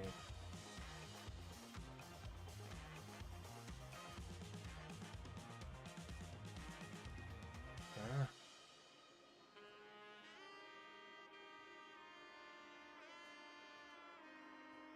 Thought it was a type of candy. Oh, it is a type of candy. A gummy type of candy drop with a chewy texture.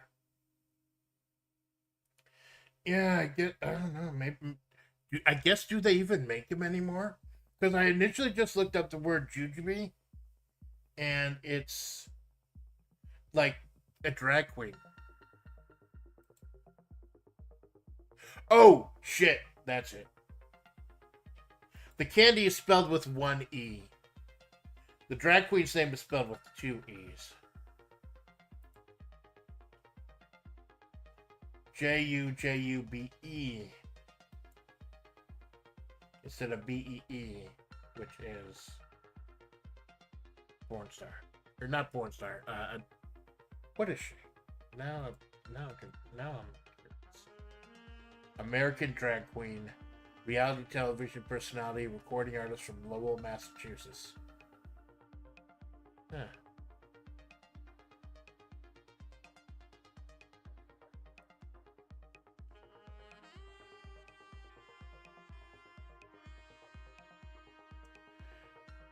That's what one errant letter will fucking do, man. One little letter will throw everything off.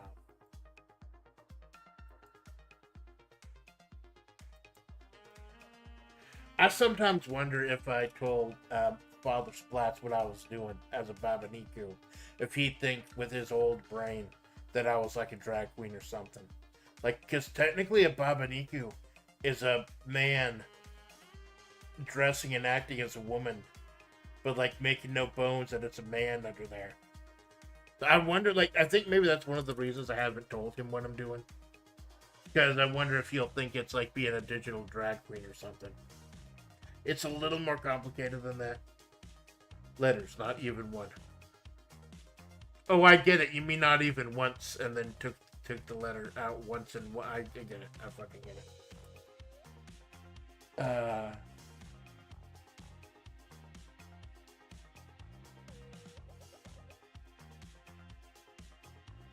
So I think I'm gonna go ahead and take a quick break. I'm gonna do, since with my new schedule I'm only really able to stream twice a week. Like, that's set in stone now. I'm trying to make those even longer. You say Bobby essentially a virtual transvestite. Well, I don't know, because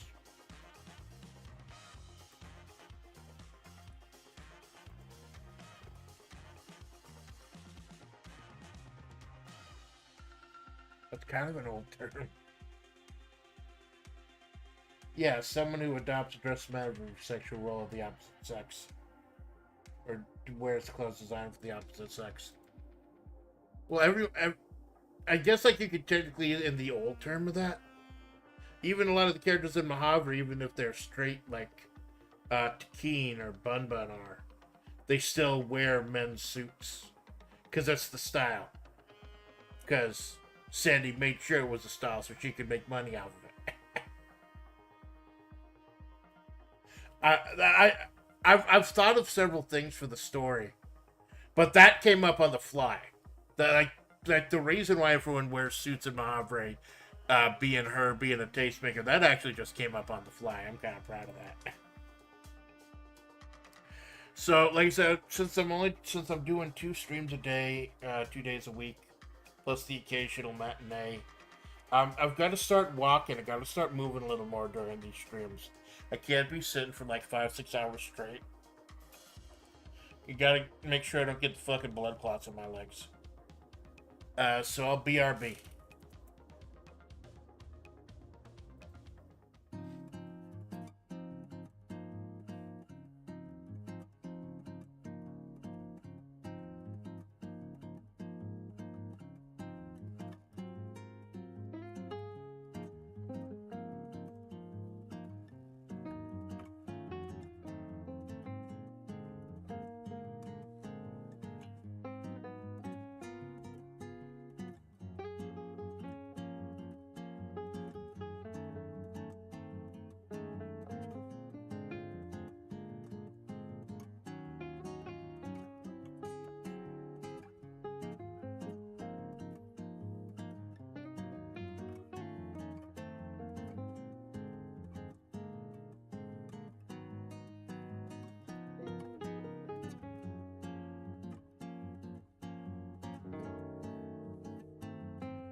I'm back.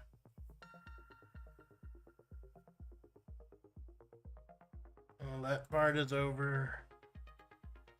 So let's go ahead and straight back to one of the. I forget which one is my traditional BGM. Welcome back. Thank you. Thank you, man.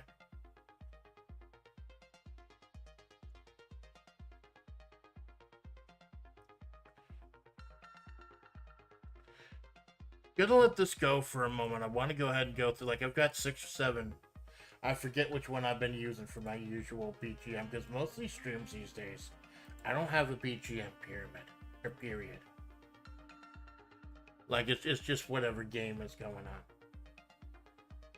Let me go back over my downloads, see which one I've been using for the. Holy shit, I got like 20 songs to download at like the same time.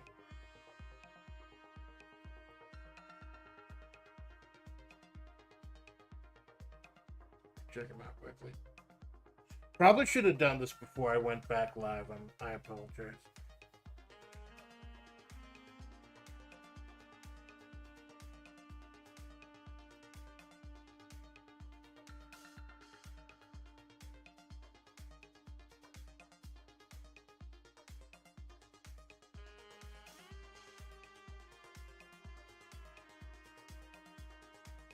Maybe it's good that I change it up here and there, though.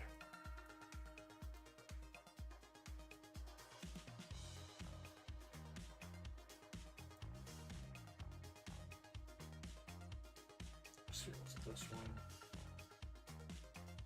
Because YouTube Music has so many great fucking songs. Like, I was honestly shocked myself. There's a lot of great shit there. A lot of shit that fit the Majavre vibe, too.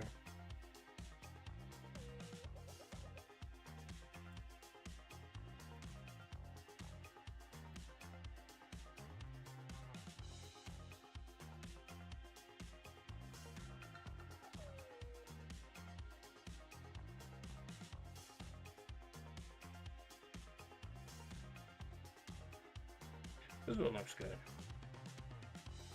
Spaghetti Eastern by John Patitucci.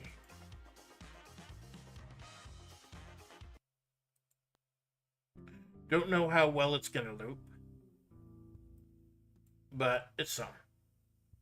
Because it's time to snap back to reality. That vision of what you like, may not have been as fascinating as like Scarface or some shit, but this was her world.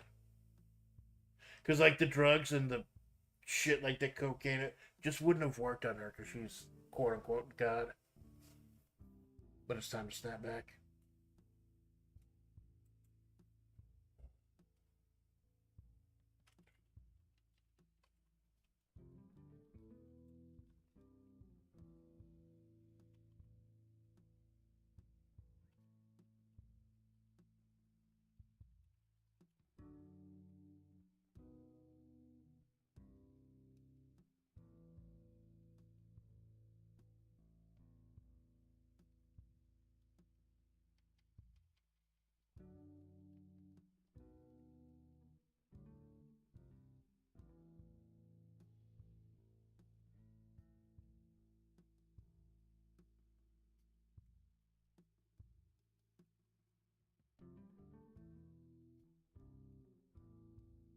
Gonna need to put an addendum of what car it drives.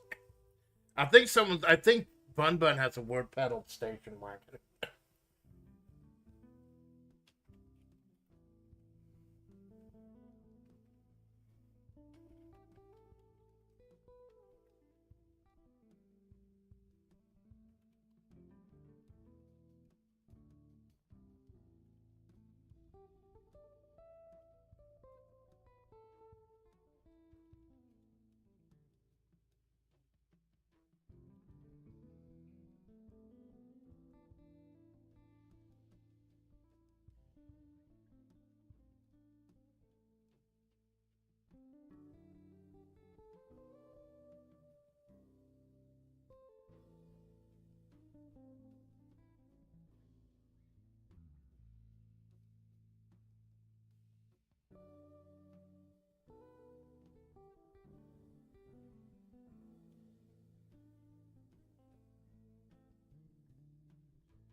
Truly snapped back to the reality of the god herself behind the wheel, Lucrecia, as that was the flesh she was exhibiting now.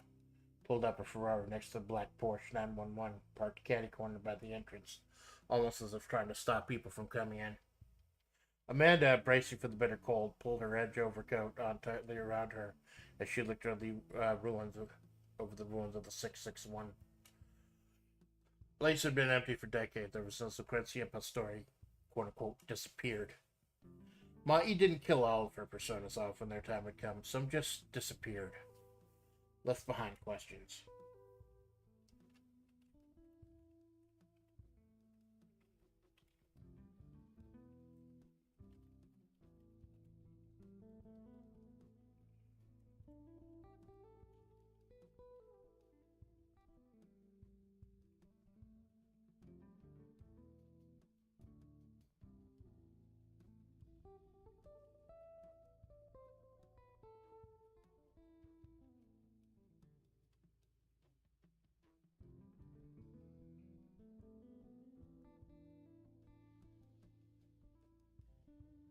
Left behind questions. Questions that Jules Mossberg Mathers was unable to answer. Questions that eventually led to her resigning as district attorney. Yeah, so with Lucrezia's downfall, so was the downfall of Mossberg. And yet Mossberg is still dedicated to Lucrecia. Sandruby, it kind of opens up for the future different stories of her in different time periods. Like, what would a fucking Wild West Sandruby be like?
Feel free to poke around here, Lucrecia rasped out. Not sure what the Rattlers haven't been clean yet, but whatever could fit into the motel room is yours. I own the land, everything on it, and under it. I mean, she trying to sound like a badass when all she knows she was playing video games and watching people dance and drinking and making out with Mossberg. Kind of like Amanda at the beginning. Amanda was trying to be cool, trying to be a badass, trying to project that kind of strength, that kind of bohemian look, which she's just really scared and broken inside. You see that maybe a little bit of projection on Sandy's part as well. Amanda nodded, dashing into the building, letting out a breath. Fucking hell! When she realized it was no warmer inside. Like, I should have brought a fucking space heater or something, Sandy. I know it's not going to take too long. You hate to shop. I hate to spend fucking money. If this shit is free, I'm all in. I hate to spend fucking money. If this shit is free, I'm all in.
Amanda brushed aside. Amanda brushed aside the decades worth of dust, perusing over bar stools, classic bottles, trinkets, and baubles, paid for in blood. Trying to weigh what was cool against what she could fit in an already cramped space. Lucrecia just walked around, the ghosts of the past assailing her as she stood in the middle of what used to be the hottest dance floor in town. The old VIP lounge looming in the corner.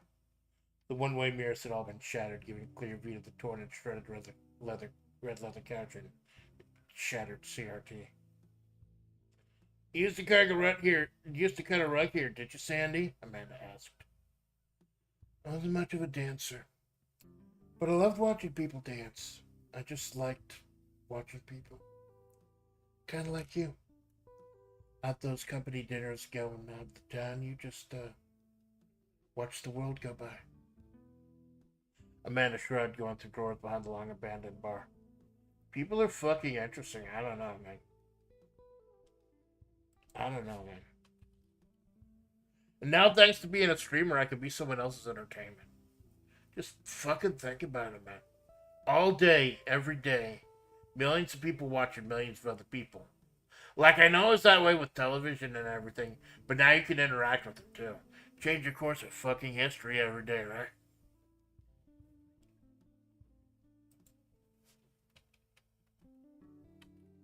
Change the course of fucking history every day, am I right?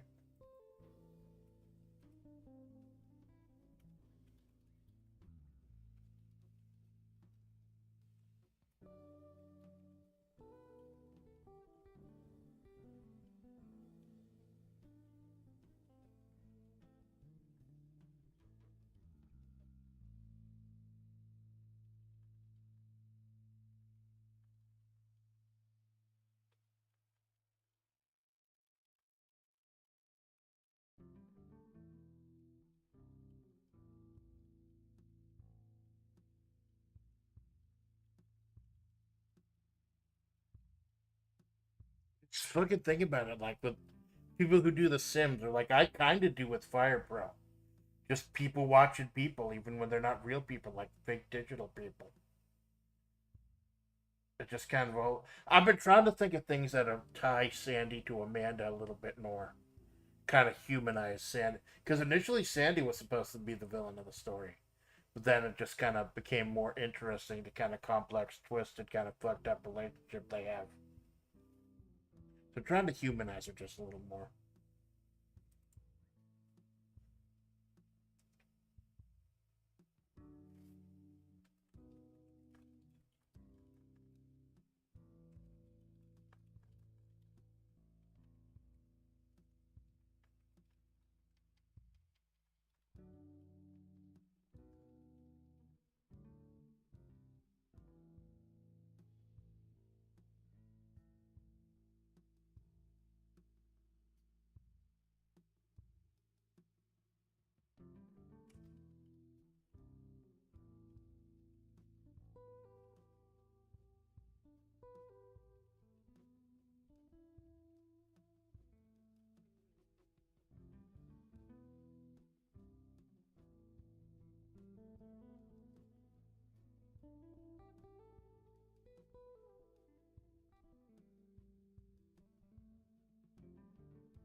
Lucrecia nodded, closing her eyes and letting her mind slip back into another time. One of the many eras when she, after having given up on being a god and protector to the people of Majavre, just laid back and kind of let things run themselves. Amanda, sensing that Lucrecia needed a moment, slowly made her way back at the stairs as Luce pulled out her old phone, played the chase, lay down and remind of that old remain of that old leather couch and drown to the past for the briefest moments. Because remember, Sandy has her own phone as well. Because she's texted on streams and stuff, and I've texted on streams. But I think probably one of the funnier moments of this channel was, no, this is the author. This is always the author doing the creative writing and the wrap up show streams. Probably one of my funniest moments was during the Super Caesar's Palace stream, where it was Sandy playing a casino game, and then Amanda in chat bitching and bickering with Malone. It's fucking hilarious. And then Sandy snapped at both of them. How I did that was you could play blackjack with the shoulder buttons in Super Caesar's Palace. So I just did that as Sandy. And then I had my phone open to the chat. And then had, quote unquote, Amanda chatting with Malone.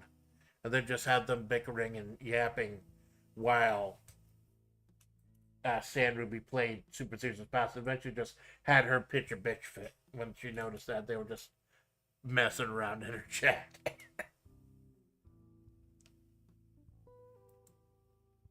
So yeah, she's kind of regressing. Sandy's kind of regressing. Maybe like kind of flickering in her mind between whether or not she wants to fulfill her duties as the thing that was a protector of Majavre or not. Like that, like have the question really was like, have the gods given up on this place? And if so, then her job taking care of this place, does she really need to do it? She's feeling the crush right now. And I think that's probably a big thing in Lovecraftian fiction as well, that these monsters, these gods among us, they have gods that they fear. Like, what was that? I think in the Mountain of Madness, these giant, powerful star aliens that the humans fear so much. Towards the end, you get their aliens died, and things are killing them and scaring the crap out of them. And I was like, if you fear something, how powerful is the thing that thing fears? And the thing that thing fears. And I think that's what Lovecraft catches so well. It's the power of everything together. It's just, it just goes on like it's like turtles all the way down, as they say.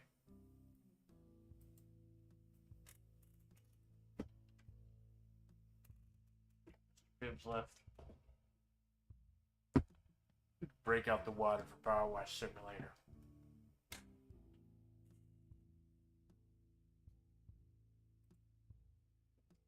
Salute.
Yeah, capitalized are the rot. I think that's what I'm gonna call it.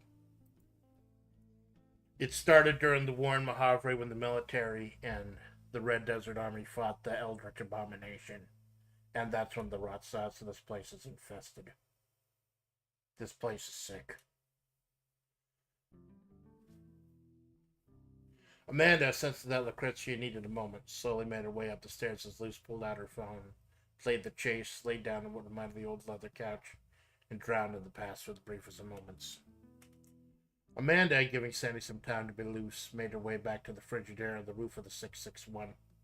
Looking out over the establishment and seeing the same shifting sands that indicated the road to another landmark was always changing, always shuffling. It wasn't safe to be on those roads anymore. Radio Free Majavre, the U.S. military radio station encoded with signals that help people navigate the coordinates embedded in the broadcast, had gone dark. Some people speculated that Funny had been pulled, and that it had been sold, and someone had taken it over. Looking for Amanda and Takeen and Alpha Splatts, the three untainted by the rot in Majavre, and for Sandruby, the god, quote unquote. They're able to maneuver from place to place safely.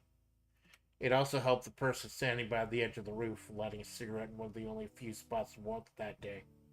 Mostly because they had become so infested with the rot that they themselves had become one with it. Remember, we saw her Porsche 911 sitting outside. We knew that Luce was here, or Mossberg was here.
Seeing Mossberg out of the corner of her eye, Amanda immediately turned back for the door.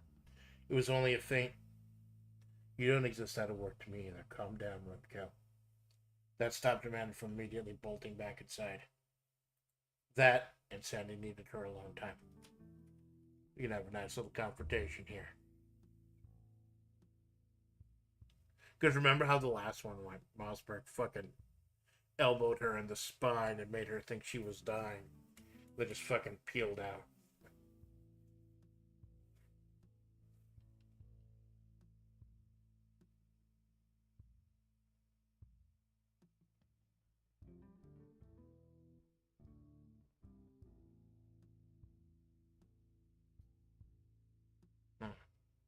I'm trying to coordinate a couple things in my head.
seeing this dedication from Mossberg to Lucrecia, even after Lucrecia's disappearance, kind of made people question Mossberg herself and got her kicked out of the DA's office.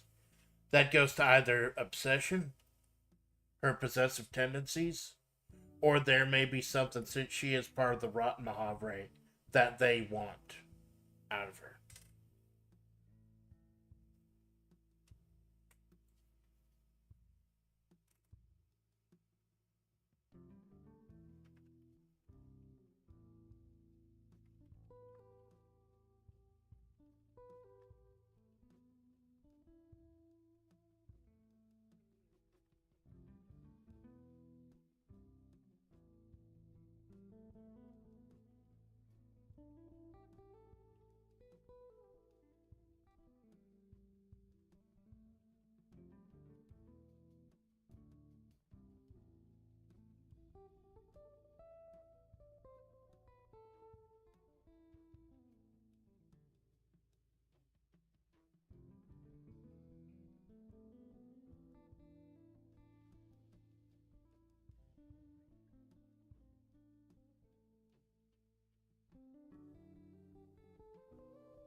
I know, like, something that I write shouldn't always be dictated by just like word count or page length.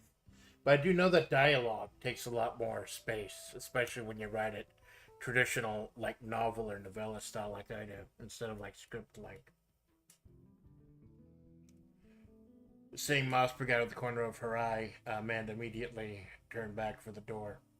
It was only a faint, "You don't exist out of work to me either. Calm down, Roadkill." So that stopped Amanda from immediately bolting back inside. That and Sandy needed her time alone. Amanda, cautiously drawn in by the cool yet charismatic Mossberg, slowly made her way over, thinking she could at least try to make idle chatter with the former DA, who was slumming at this council on a retainer for Desert Salt LLC. "Yeah, I'm just here with Sandy, picking through things for my apartment. Furniture's kind of expensive now." And stop. Mossberg spat out. "Stop calling her Sandy. She's not your Sandy. She's my Luce. And she's always going to be my Luce. I know you two were close. Are close." Amanda clenched her fist, a sign not lost on Mossberg, whose job used to involve manipulating human beings until they broke, or at least until their alibis did. They pressed their advantage. "You have no idea what life was like back then. The money flowed like wine, and the wine flowed like water, and Luce didn't even need any of it for herself. When it rained, it poured, and I was pouring right underneath with her with the rain barrel." Mossberg stopped for a moment, carefully choosing their words. "And of course, I love her.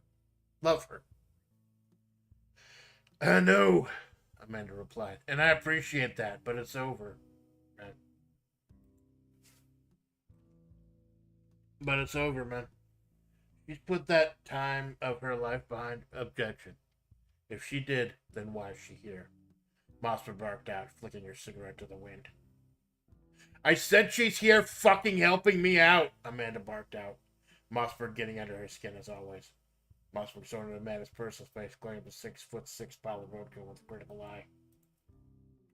Being 6'6" sucks, by the way. It really fucking sucks. It cleaned my apartment recently. Had to like get down on my hands and knees to do everything. I have to duck under doorways and archways and like in small cars. My neck. I fucking hate being so tall. I do. About to saw off my legs so I can be like you short kings out there. Fucking know, right? Saw off my shins like Cotton did. You'll fit him in.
Trying to think.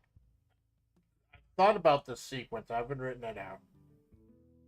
I think there's something I'm forgetting about the sequence coming up.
I said she's here fucking helping me out, Amanda barked out, Mossberg getting under her skin as always. Mossberg saw into Amanda's personal space, going up the 6 foot 6 bottle of roadkill with a critical eye. She's always helping you out. Your co-workers are always helping you out. Those little shit stains in flavor are always helping you out. You're the neediest little bitch I've ever met. And for what? You want to fit in? You want to find people who like and respect you? You're an outsider here, Amanda. You're an outsider. You're not accepted here. You'll never be accepted here. And people like Malone and Choco are obviously just feel sorry. She's trying to push every single button she can. Trying to trigger Amanda every single way she can. They can. Every single way they can. Is no one even really watching shit anymore? Or do you just pump out these streams to put off touching sand like the rest of us? I don't fucking need this, Amanda growled under her breath, making her way back to the rooftop exit. Mossberg replied by reaching out and grabbing for Amanda. No, I think you do need this, Mossberg replied, grabbing Amanda's tie, fully prepared to choke the roadkill to quote-unquote death if need be to make her point. It caught them off guard then when Amanda's clip-on tie snapped off in her hand, leaving them surprised for just long enough to Amanda forgive her Desert Eagle. Desert Eagle.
I don't fucking need this, Amanda growled under her breath, making her way back towards the rooftop exit.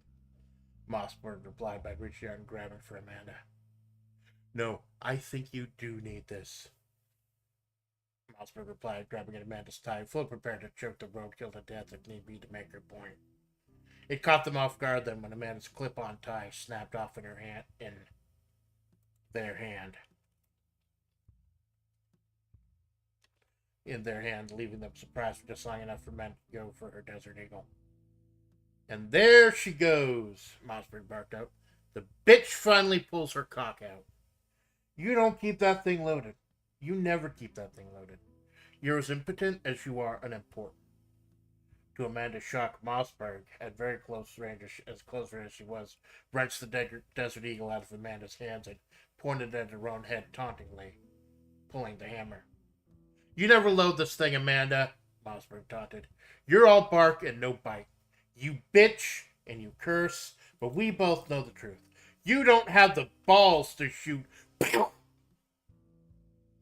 And you have to write bang in all caps when describing the sound a Desert Eagle makes. Just like you have to spell out MF Doom in all caps.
Mossberg there had completely obliterated by the blast, because those are massive fucking things. Slumped down in a heap on the rooftop. Amanda, staring in horror, immediately collapsed to her knees and just stared in horror, sheer abject horror. The gravity which shocked her so much that it forced her to pass out. I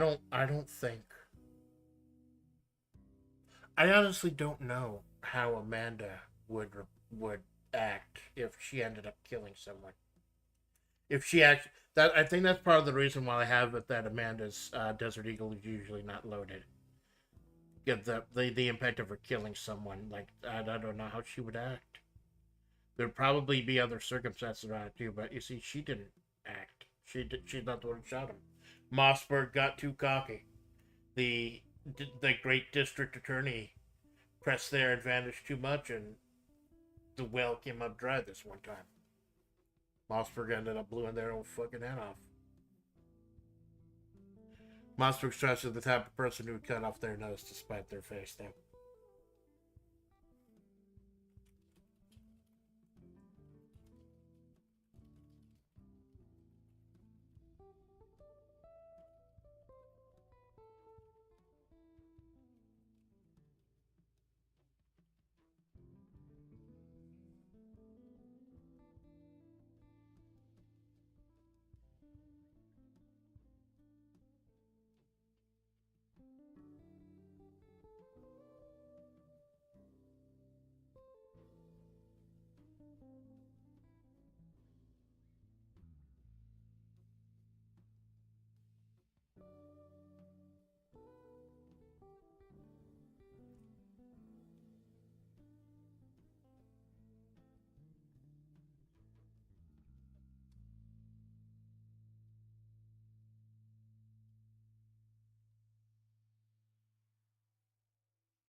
It was a far, far warmer world when Amanda came to, laying back on the cherry upholstery of Maggie's Ferrari. She found herself slowly coming to in the back seat, her memory hazy. She was quickly appeased by an egg salad sandwich being shoved in her face. The gas station didn't have any of that sushi you liked, so I made do. Sandy's voice rasped from the front seat. Amanda nodded, trying to come to as she chugged down a bottle of Mr. Pibb, waiting for the fog to clear.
The memories, fractured as they were, slowly pieced themselves together, then immediately shattered again, seeing them sitting in the front passenger seat. Literally below freezing out there, Luce. Why did you even bring her outside? She's got the constitution of a spelunker. Sunday, Jules. It's her only real day off.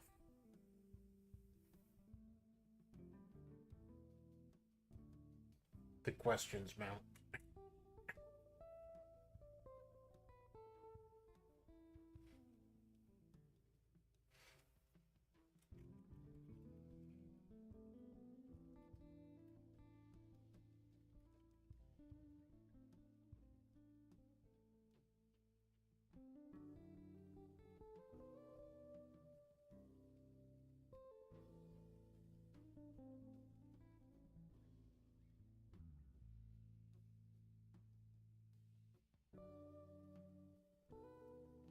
Oh yeah, I remember the one thing I forgot. I remember the one thing I forgot that I set up. I'm gonna try to work it in here. If not, I can't. That's fine. I'll work it in real future. I'll see if I set it up right now.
Amanda immediately opened the door, her egg-salad sandwich clattering to the dirt as she staggered away from the Ferrari.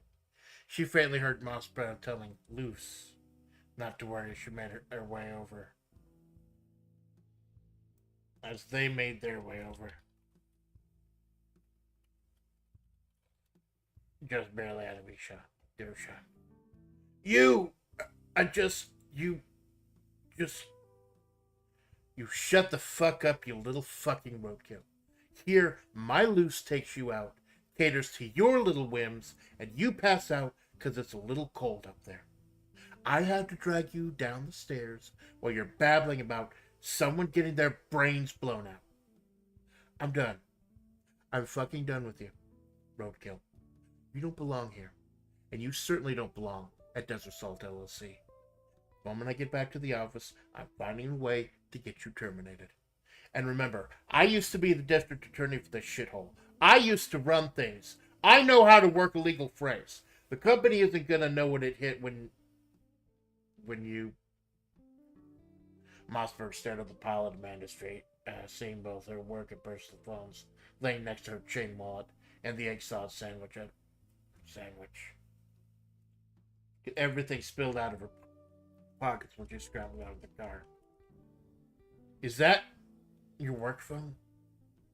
Amanda, you never take your work phone anywhere. Why do you have...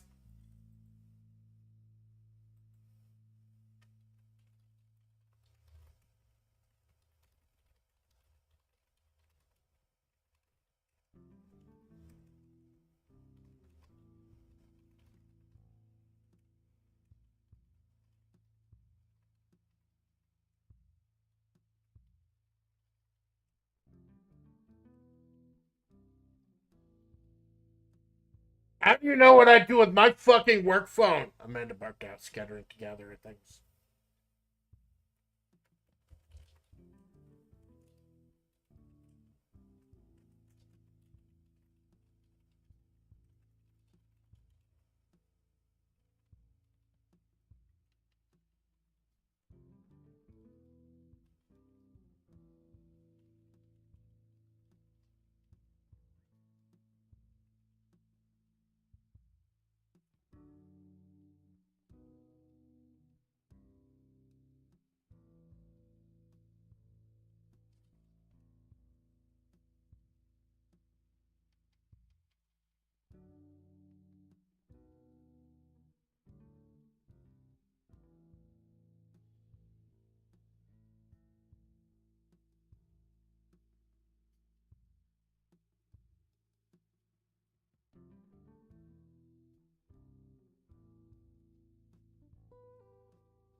You silly don't belong in Desert LLC.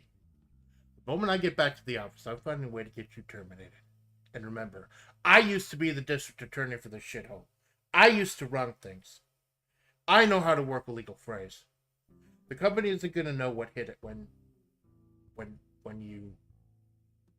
Mossberg stared at the pile at Amanda's feet, seeing both her work and personal phones lying to an extra chain while the exiled sandwich.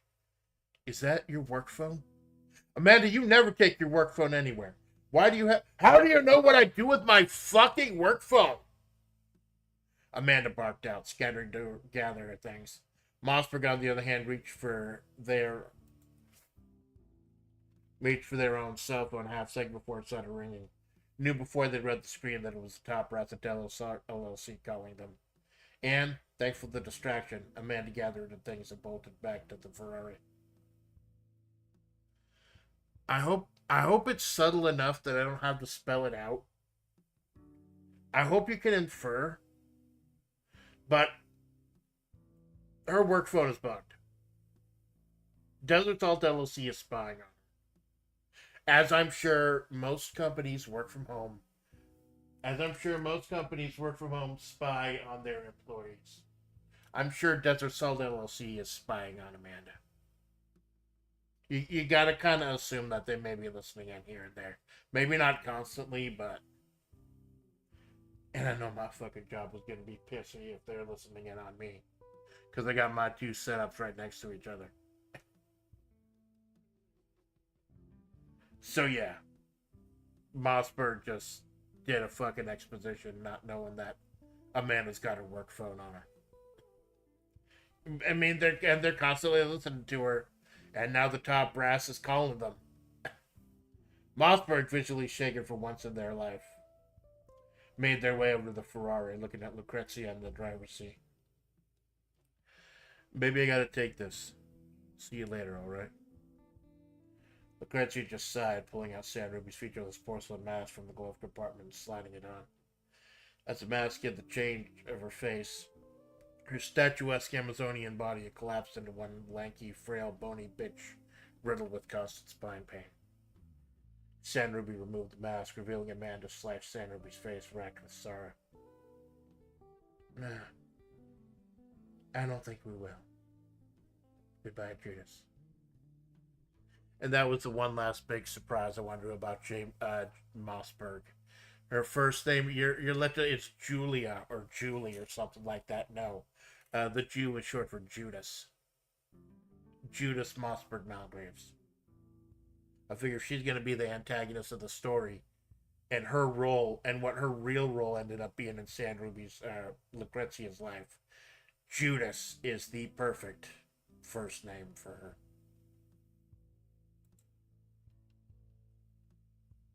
Let me save here.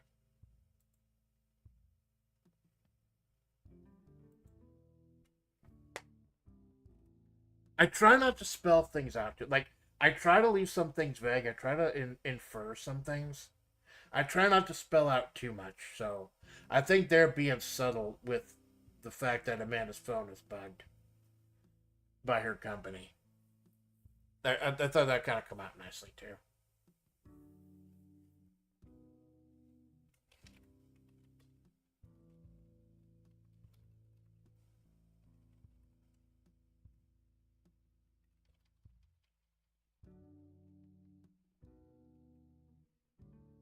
I was also going to bring up...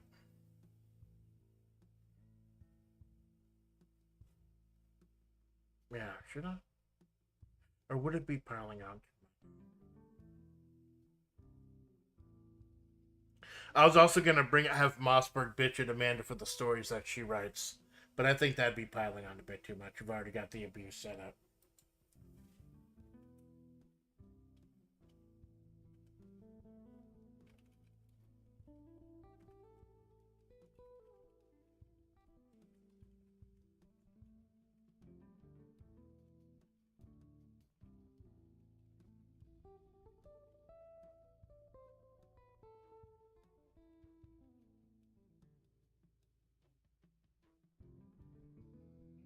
The Ferrari pulled out to the porch of Majavre that afternoon, leaving Judas Mossberg Malgraves alone to their own devices.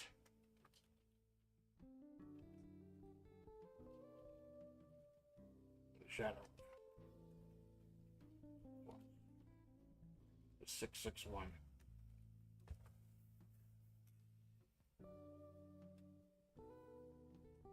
So yeah. You see it? You see it now? Alpha casually telling Amanda to make sure that her Desert Eagle was loaded, to make sure she wore a clip-on tie instead of a normal tie, and to tell her to bring her work phone and make sure it was fully charged. There you fucking go.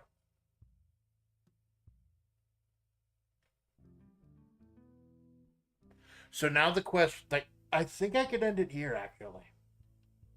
I thought about adding another scene where Amanda confronts Alpha about knowing what she knows.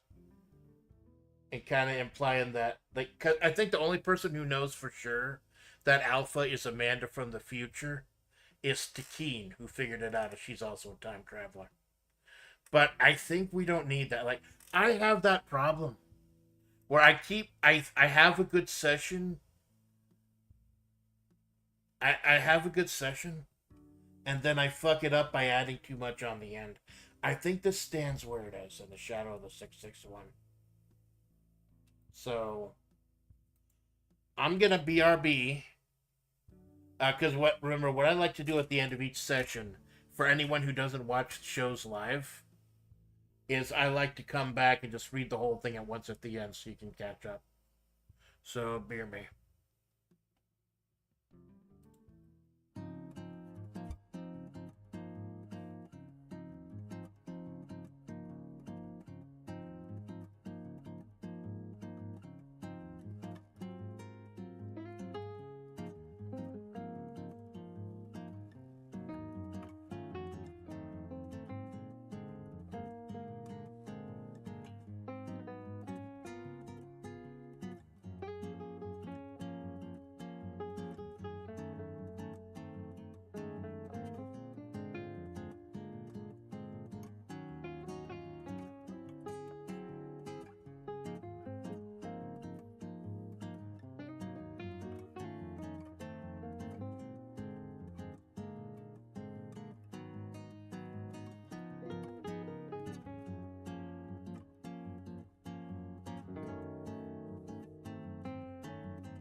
Alright, I'm back. 7 pages in like 4 hours. That's pretty quick for me. That's a lot. Like, I know there's a lot of dialogue in this one. That takes up a lot more space when you read it properly. Welcome back. Hey, thank you, Jinx. We're almost done. I'm gonna wrap this up, read the story over again, and then grab some brunch. It's 11, almost 11 o'clock. That's perfect brunch. Maybe I'll buy like a grapefruit or something.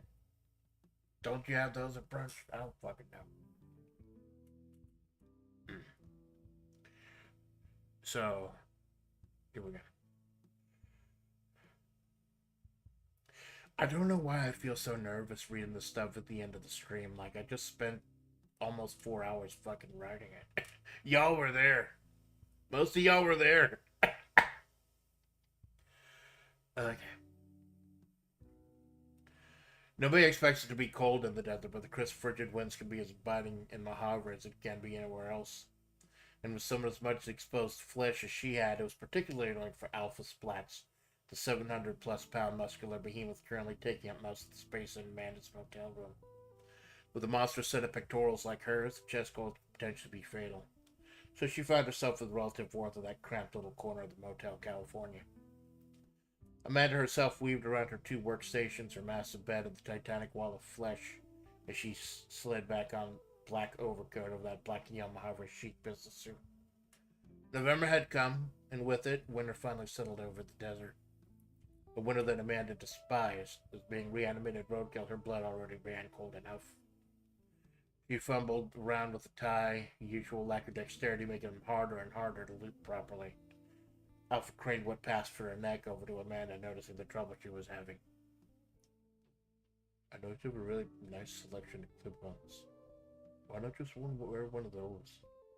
I mean, you've got that big overcoat on. No one's gonna notice. Alpha mused, the paragon had fashioned herself in a black sling bikini and torn denim jeans. Amanda nodded, clipping it, sliding on a clip-on tie and straightening out the black overcoat that didn't quite fit, but did its part. Hey, you know who this coat makes me look like? Vaguely, Alpha replied. You remember what number his Durango is? My Durango! Number 95! Both of them chuckled, Amanda grabbing her Desert Eagle and placing the small of the back of her slacks. This piqued Alpha's attention. You're not bringing any ammo? I usually don't, Amanda replied sheepishly. Think back to fucking Wallop, and I usually just waving it around gets people to back off. Yeah, until it doesn't. You said the rattlers are poking their heads around, right? The moon and that other one, the one in the mascot costume. These are people who don't care about your health and safety. I really do recommend you take some ammo. I'd feel safer if you did. Amanda blinked in surprise, reaching over and loading the Desert Eagle. You're strong enough to bench press a planet. Why would you need to feel safe about anything? Alpha idly flexed her gargantuan shoulders in a shrug as Amanda made her way to the door. My landlord is going to be here around noon once the tenants in room 3 have cleared out. I'll let you know you can slide in. I'm keeping my work phone here. I forgot to charge it again, so... Oh, no, I noticed it was low. I plugged it in for you. Alpha replied, handing Amanda both her work and personal phones. It was a Sunday, so they'd be able to pay if Desert Salt LLC actually called her. But still. Having that security. Amanda pocketed both phones and nodded, bidding the muscle-bound behemoth good morning as she made her way out into the frigid Majavre morning. Alpha reached into those skin-tight jeans, somehow pulling out one of those well-worn notebooks Amanda herself used from time to time. She opened it up to today's date, casually checking out the words clip-on, ammo, and work phone before leaning back with an exhausted sigh, letting her titanic muscles relax. Stay alive, Amanda. I've done all that I can. Amanda immediately slid her bony hands into her pockets, feeling that frigid wall of air hit her, mildly offset by the blazing desert sun overhead. She almost wished Alpha was coming with her that day. It would have made moving things around that much easier. But it was more important that she got set up at the Motel California, Amanda thought, as she saw a Chevy red Ferrari pull into the parking lot. Amanda barreled into it, her own car, refusing to wake up in this weather as any sane person would. It took Amanda's frozen brain a few minutes to square away that the person in the driver's seat was Sandruby. Or rather, was Ma-E, the coyote emissary of the gods. Ma-E had several forms over the decades, being a god in essence herself among the mortals. Sandruby was the persona created when Amanda came to the desert. She copied Amanda's flesh and face to try to reverse engineer what happened to her. Staring into her own face, yelling insults and screaming orders at her over the last 15 years may have fucked up Amanda's life a little more than Sandruby would have liked to admit. So today she was Lucrecia Impostore, a tall, busty, statuesque Amazon of a woman who normally wouldn't be caught dead with a little roadkill like Amanda. Oh, but I didn't keep you waiting long, gorgeous. Lucrecia spoke in that strange, raspy, yet husky voice, just a few degrees off of her Sandruby voice. Amanda blinked a couple times, buckling herself and checking her phones. Gorgeous! You trying to butter me up, Sandy? Fuck did you do? Old habit, Mandy. Back then, I used to call everyone gorgeous. She replied, peeling out down the non-Euclidean roads of Majavre into the swirling sands that cut out the various landmarks. Back then, everything was gorgeous. The Ferrari peeled off into the morning as Sandruby, now Impostore to all casual observers, allowed her mind to go back to those days. As Amanda, silent as she usually was during these long drives, busied herself by setting up collabs and hammering out business on Discord, Lucrecia was drawn back to that old nightclub. The 661 wasn't exactly the biggest nightclub in the world, but that's kind of why Lucrecia pumped her money into the place. A little destination in the middle of nowhere for those in the know. Protected, quote unquote, by the non Euclidean roads that she, as Ma'i, could navigate without assistance.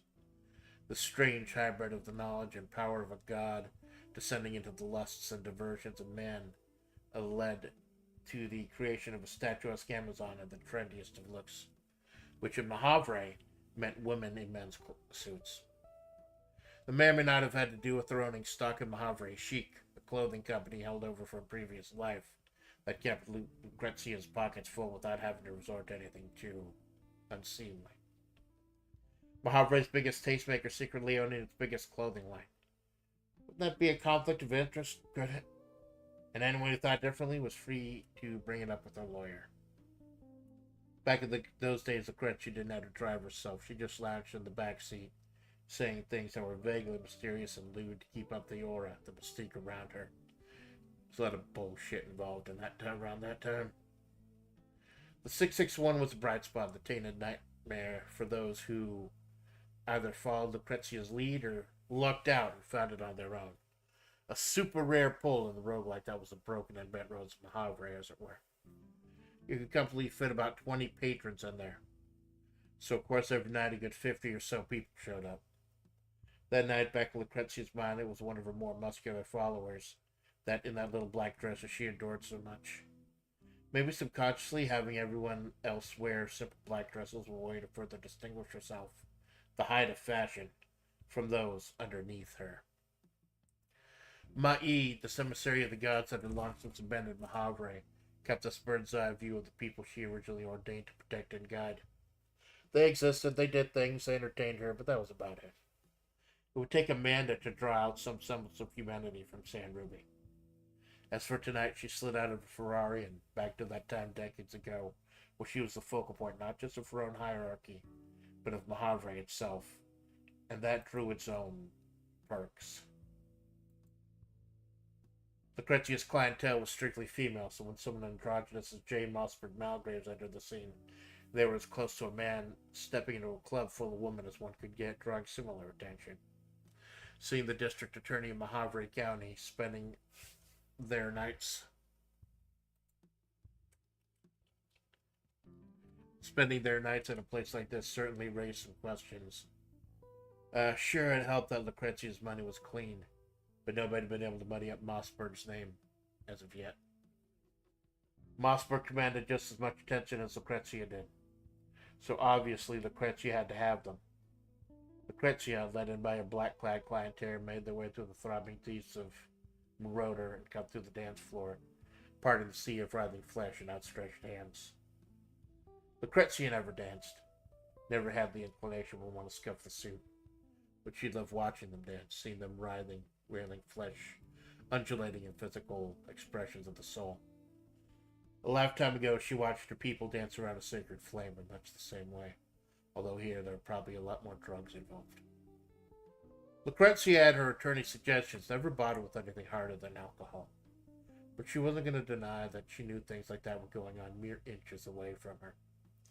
Let the humans do as they will was her motto for the longest time, as she had given up on the humanity she tried to save and made them her entertainment instead. This god was as shell-shocked as anyone else for the war in Majavre, although tonight, behind those red-slitted shutter shades, one couldn't tell her expression. Someday she forgot to wear one. One of the burlier, muscular, black-clad women stayed looped around Lucrecia's arm as she made her way into the VIP lounge, little more than a small room in the back where, thanks to a series of one-way mirrors, she could still watch the undulations outside, while she herself would lay down on a plush leather couch with some overly fruity drink. Alcohol, like drugs, had no effect on a god like her, so anything fat, tasting of fruit naturally drew her. Mossberg, as usual, was there waiting for her in their usual orange and cream Majavre chic original, with a CRT monitor sitting in the corner MacGyver to some strange gray box. Mossberg tossed down the controller, calmly and coolly making the way over to Lucrecia and jamming their tongue down her throat. Not too long, lest the god could taste the eldritch rot that had already infested them. Gotta check this out, Luce, Mossberg stated, motioned to the Nintendo Entertainment System plugged into the corner. Some fat Italian fuck is running around crushing turtles under his boot in a mad search for shrooms and hothouse plants. Funniest shit I ever saw. Here, take the second controller. You can be his fat green brother. Lucrecia nodded, instead reaching over and grabbing the controller out of Mossberg's hand, sliding down the second controller. I don't play number 2 to anyone, gorgeous. She rasped out, making herself comfortable. And by that she meant laying back on the couch of the VIP room with one hand on her drink and one hand on the wall of muscular flesh next to her. Mossberg noticeably twitched a bit, kept their cool, turning back the attention to the behemoth next to Lucrecia. What's her name? Mossberg barked up, as possessive as ever even back then. Lucrecia just shrugged, idly turning her attention to the CRT as Mossberg extended a hand to Luce's current buy some candy. Jules Mossberg Malgraves, District Attorney and Lucrecia's Jew lawyer, they said with a little smirk. Shut up, Jujubee, Lucrecia replied. Show me how to maneuver this fat Italian. Looking back, the whole situation felt a bit tame. Sure, all manner of decadence and debauchery was going on outside, but in the VIP room, Lucrecia was just trying to indulge in her own interests, tempered as they may be by Mossberg's influence. It was relatively boring what was on the outside world at that time, but Majavre was her world, and it was something to do before the rot destroyed her. A god waiting to die in a room full of people with their own ambitions and hedonistic ideals. Probably would have continued on that way, till one night an errant truck from another dimension crushed an eagle under its tire and changed the course of history. Quickly snapped back to reality at the god herself behind the wheel of Lucrecia, so was the flesh she was exhibiting now. Pulled up her Ferrari to next to the black Porsche 911. Black Porsche 911 parked catty corner to the entrance, almost as if trying to stop people from coming in. Amanda, bracing for the bitter cold, pulled her edge overcoat on tightly around her as she looked over the ruins of the 661. The place had been empty for decades ever since Lucrecia Impostore, quote-unquote, disappeared. But you didn't kill all of her personas off when their time had come. Some just disappeared. Left behind questions. Questions that Jules Mossberg Malgraves was unable to answer. Questions that eventually led to her resigning as district attorney. Feel free to poke around here, Lucrecia rasped out. Not sure what the Rattlers haven't picked clean, but whatever you can fit in your little motel room is yours.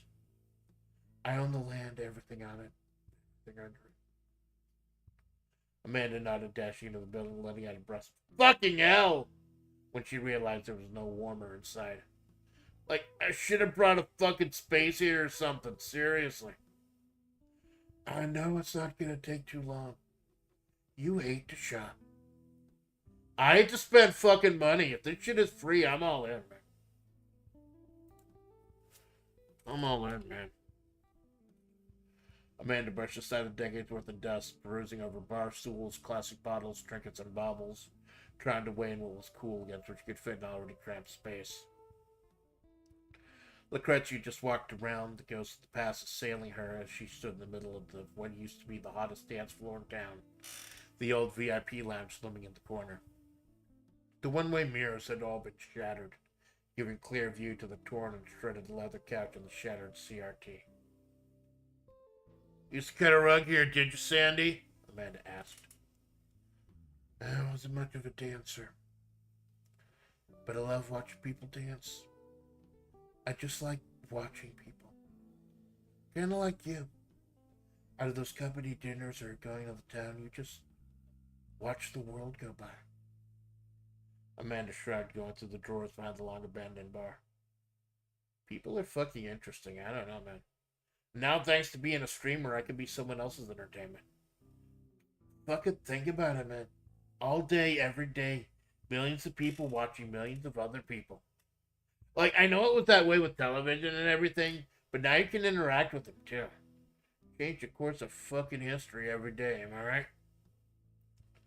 Lucrecia nodded, closing her eyes and letting her mind slip back into another time.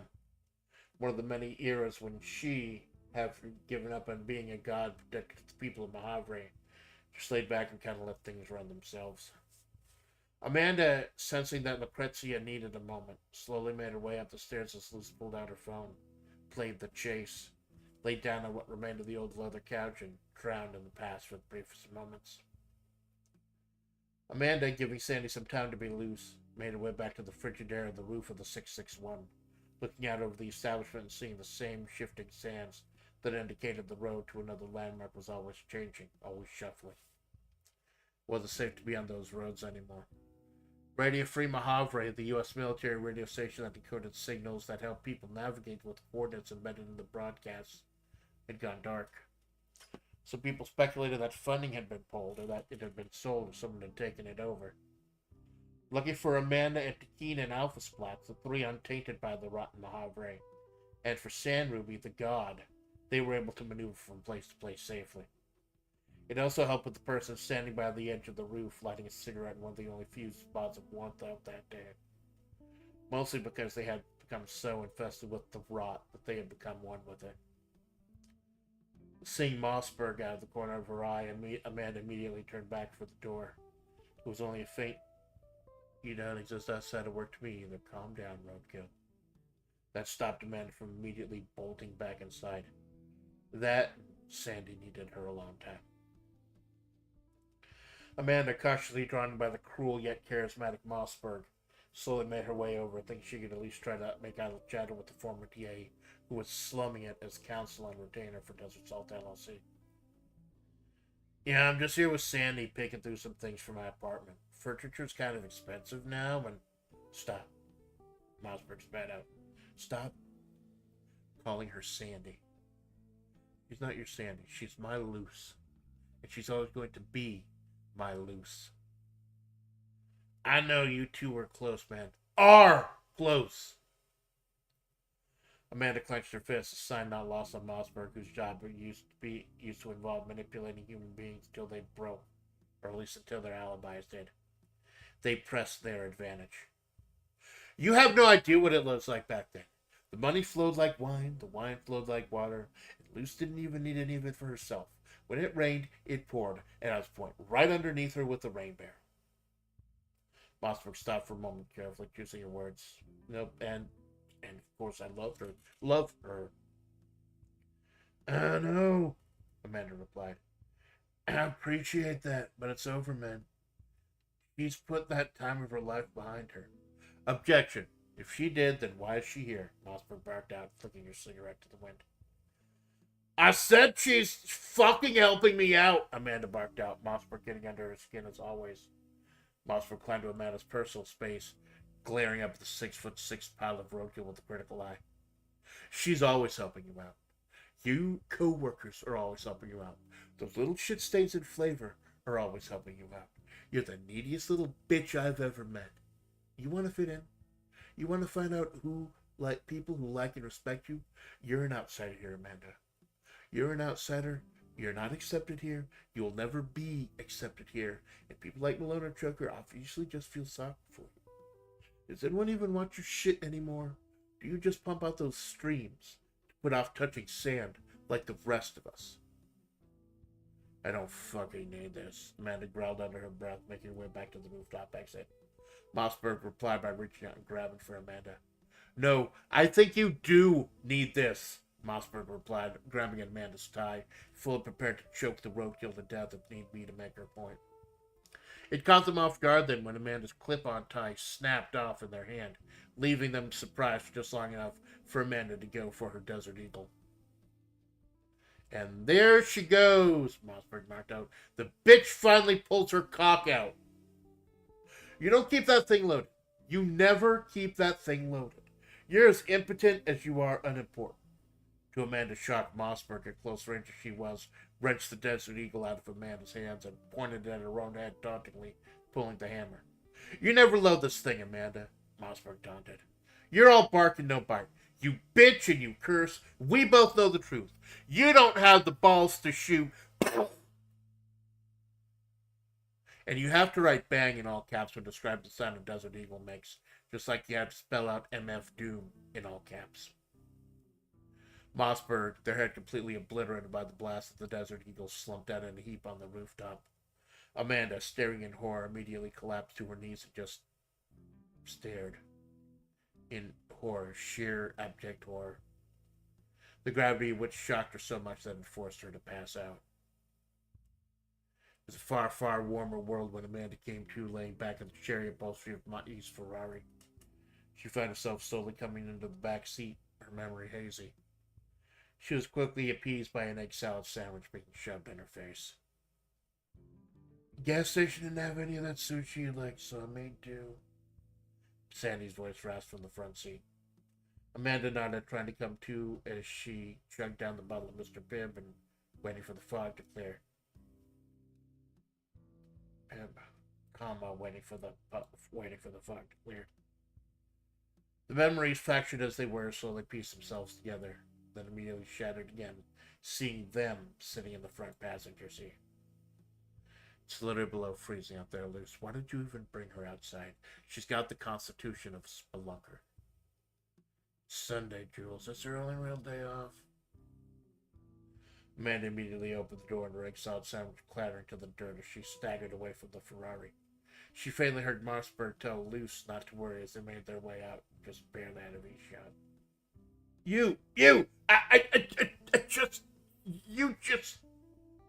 You shut the fuck up, you little fucking roadkill. Here, my Luce takes you out, caters to your little whims. You pass out because it's just a little cold up there.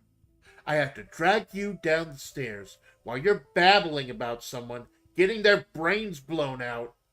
I'm done. I'm fucking done with you. You don't belong here. And you certainly don't belong at Desert Stalls LLC. The moment I get back to the office, I'm finding a way to get you terminated. And remember, I used to be the district attorney for this shithole. I used to run things. I know how to work a legal phrase. The company isn't gonna know when you... Mossberg stood at the pile of Amanda's feet, seeing both her work and personal phones laying next to her chain wallet and the egg salad sandwich. Is that your work phone? Amanda, you never take your work phone anywhere. Why do you have... How do you know what I do with my fucking work phone? Amanda barked out, scattering together her things. Mossberg, on the other hand, reached for their own cell phone half a second before it started ringing. They knew they read the screen that was the top brass of Desert Salt LLC calling them. And, thankful to the distraction, Amanda gathered all things and bolted back to the Ferrari. Mossberg, visually shaken for once in their life, made the way over to the Ferrari, looking at Lucrecia in the driver's seat. Baby, I gotta take this. I'll see you later, alright? Lucrecia just sighed, pulling out Sandruby's featureless porcelain mask from the glove compartment and sliding it on. As the mask hid the change of her face, her statuesque Amazonian body collapsed into one of lanky, frail, bony bitch riddled with constant spine pain. Sandruby removed the mask, revealing Amanda's sliced Sandruby's face racked with sorrow. No, I don't think we will. Goodbye, Judas.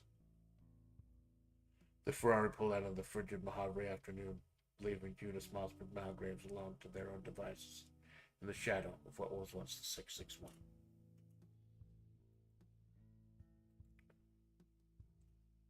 I think they can't. Oh, hey, Glanker, man. Hey, sorry it took a while for me to reply. This is what I do at the end of any of my writings. I always write the full story. I always read the full story in one big block at the very end, so that anyone who misses the stream can catch up on the story. They can just fast forward to the last BRB and catch up on the story itself. Thank you for stopping by, my man. Yeah. I've been going for like a little over 4 hours. I'm shocked with how much I got done in that time.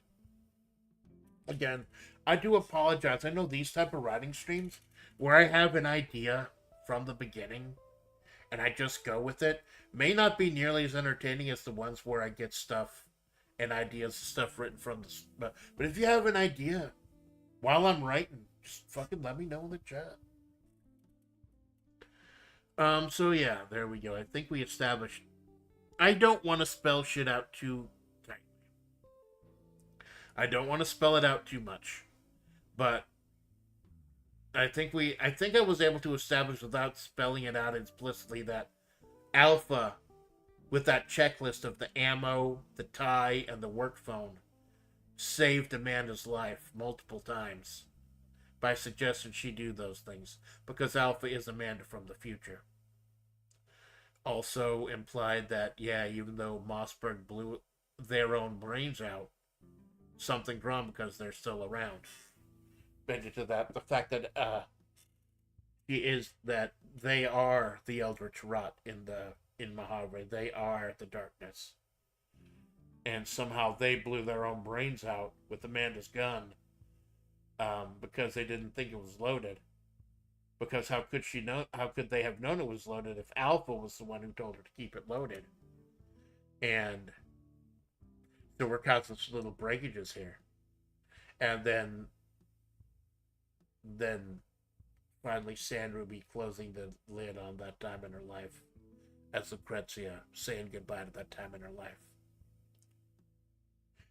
I think this was very satisfying. Like, I put this chapter off, the particular chapter of Lucrecia Impostore out for a couple months. Because I didn't know how to properly approach it. Like, I wanted her to run shit, but I didn't want her, like, do drugs and shit, like, horrible, illegal shit. Even if that kind of shit was going on around her. And I think this was a nice way to kind of dance around that, too. Because that's where she got... I also like how that part was... like on the run, like having Sandruby be the one who owns the suit maker that makes the suits that everyone wears in Majavre. I thought that was kind of funny. That kind of made sense too. That actually came up. He's like, that's what happens. Like, I even in these streams where I go in thinking of something or having an idea, something could kick while I'm doing it. Someone kick live, or someone could suggest something in the chat that kicks off. So yeah. I know these things, like the creative writing, like WebP, which I'm doing next week, very few people check them out that much anymore. But these Wednesday morning streams are going to be streams for me. Things that keep me going, things that keep me sane. It's always going to be WebP. It's always going to be working on the story of Majavre. He said, I was hoping to wrap up the story of Majavre in 2 years. Like in July, my second anniversary in July. I don't know if we'll be able to do that now. Or at least wrap up Amanda's part in the story. Because you notice Amanda doesn't have much part in the story herself. She's usually just kind of in the periphery with all these amazing other people around in the story. I'm hoping to kind of start building up her role in the story a little more. She is technically the protagonist. I feel good. I feel like that actually really kicked off.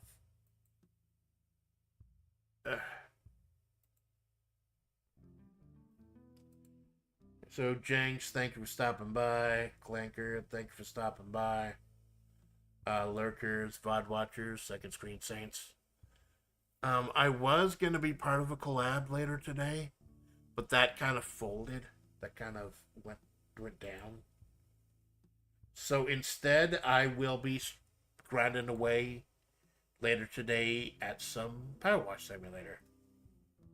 Because I really don't have a whole bunch of other stuff to do. I do want to kind of grind away it because I do like Power Wash Simulator too. I know I was bitching at the end about... having to clean my own rug after I bought the rug. But that was just Old Woman Yells at Cloud. Old Woman Yells at Cloud is a lot of my content these days. So, yeah. I'll watch them at 2, 3 p.m. today. Gonna have a good time. Dead Mac at the end, jumping right the fuck in. Oh my lord. Dead Mac cameo. Dead Mac spotted. Holy shit. Hey, Dead Mac, did you see my collab with Elf, by the way? I kind of got my shit kicked in. Lost 2 to 4 to 1. It was a good time though. I think I'm starting to learn more about the actual deck building process. That's cool. Yeah, Lurkers, Body Watchers, Second Street Saints. And oh yeah, I'm a little fucked up, man. I'm a little fucked up right now. Whenever my head gets back into Majavre, my head kind of stays there for a little bit. Because, you know, I actually laid the seed for the next couple of chapters in here. And I won't tell you what was laying the seed, because you'll have to find out for yourself, and I hope you will. I hope you join me next time. I'm your faithful Amanda Splatts. This is the Amanda Splatts Project. Yeah, have a good day.